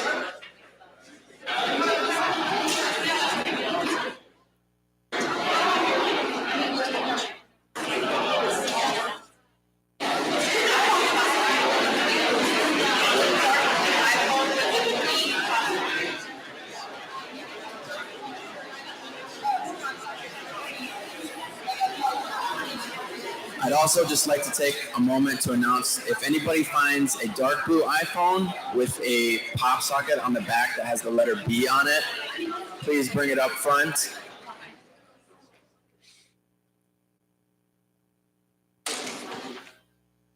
Or find a staff member.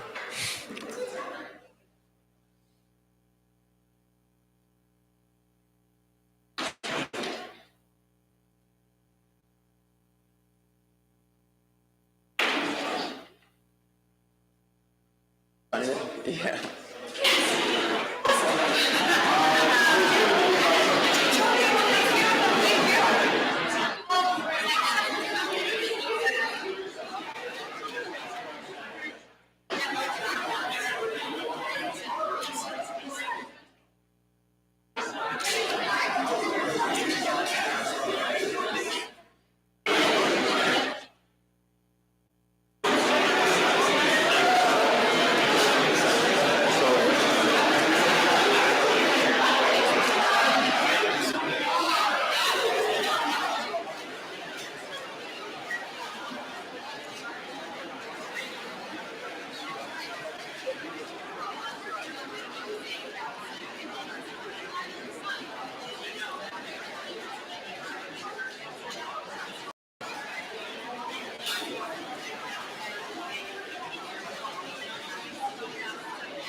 All right, the results are in.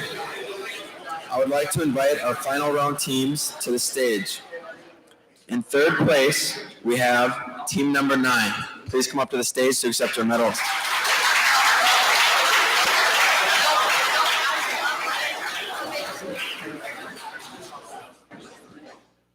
It's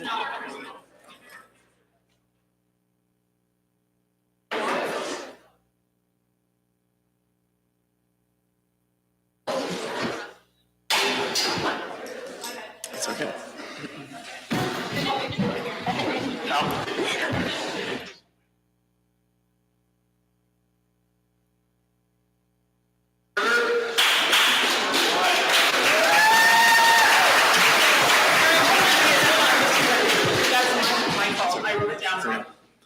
So you guys probably aren't gonna be too mad about this, but you're actually in first place.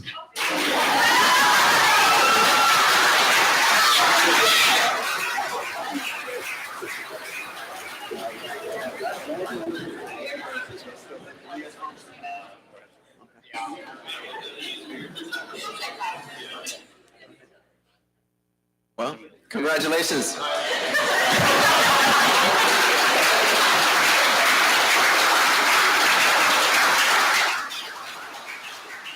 All right, in second place, we have team number 7.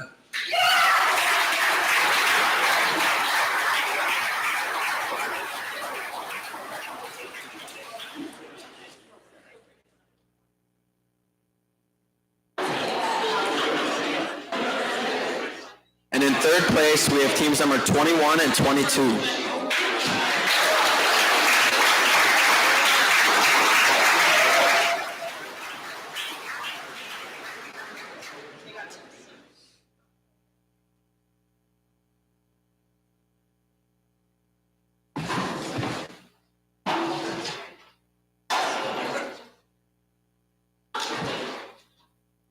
Let's give a big round of applause to all of our teams today.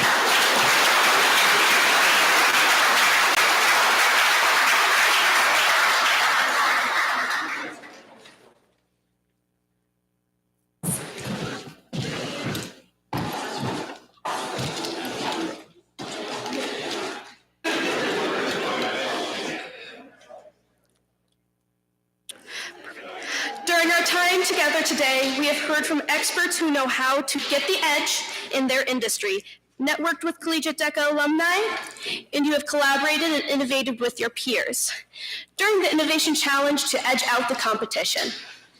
We hope Innovation Summit has been a great experience, but it is just the beginning of things you can learn, create, and do with Collegiate DECA at the chapter, state, and international level.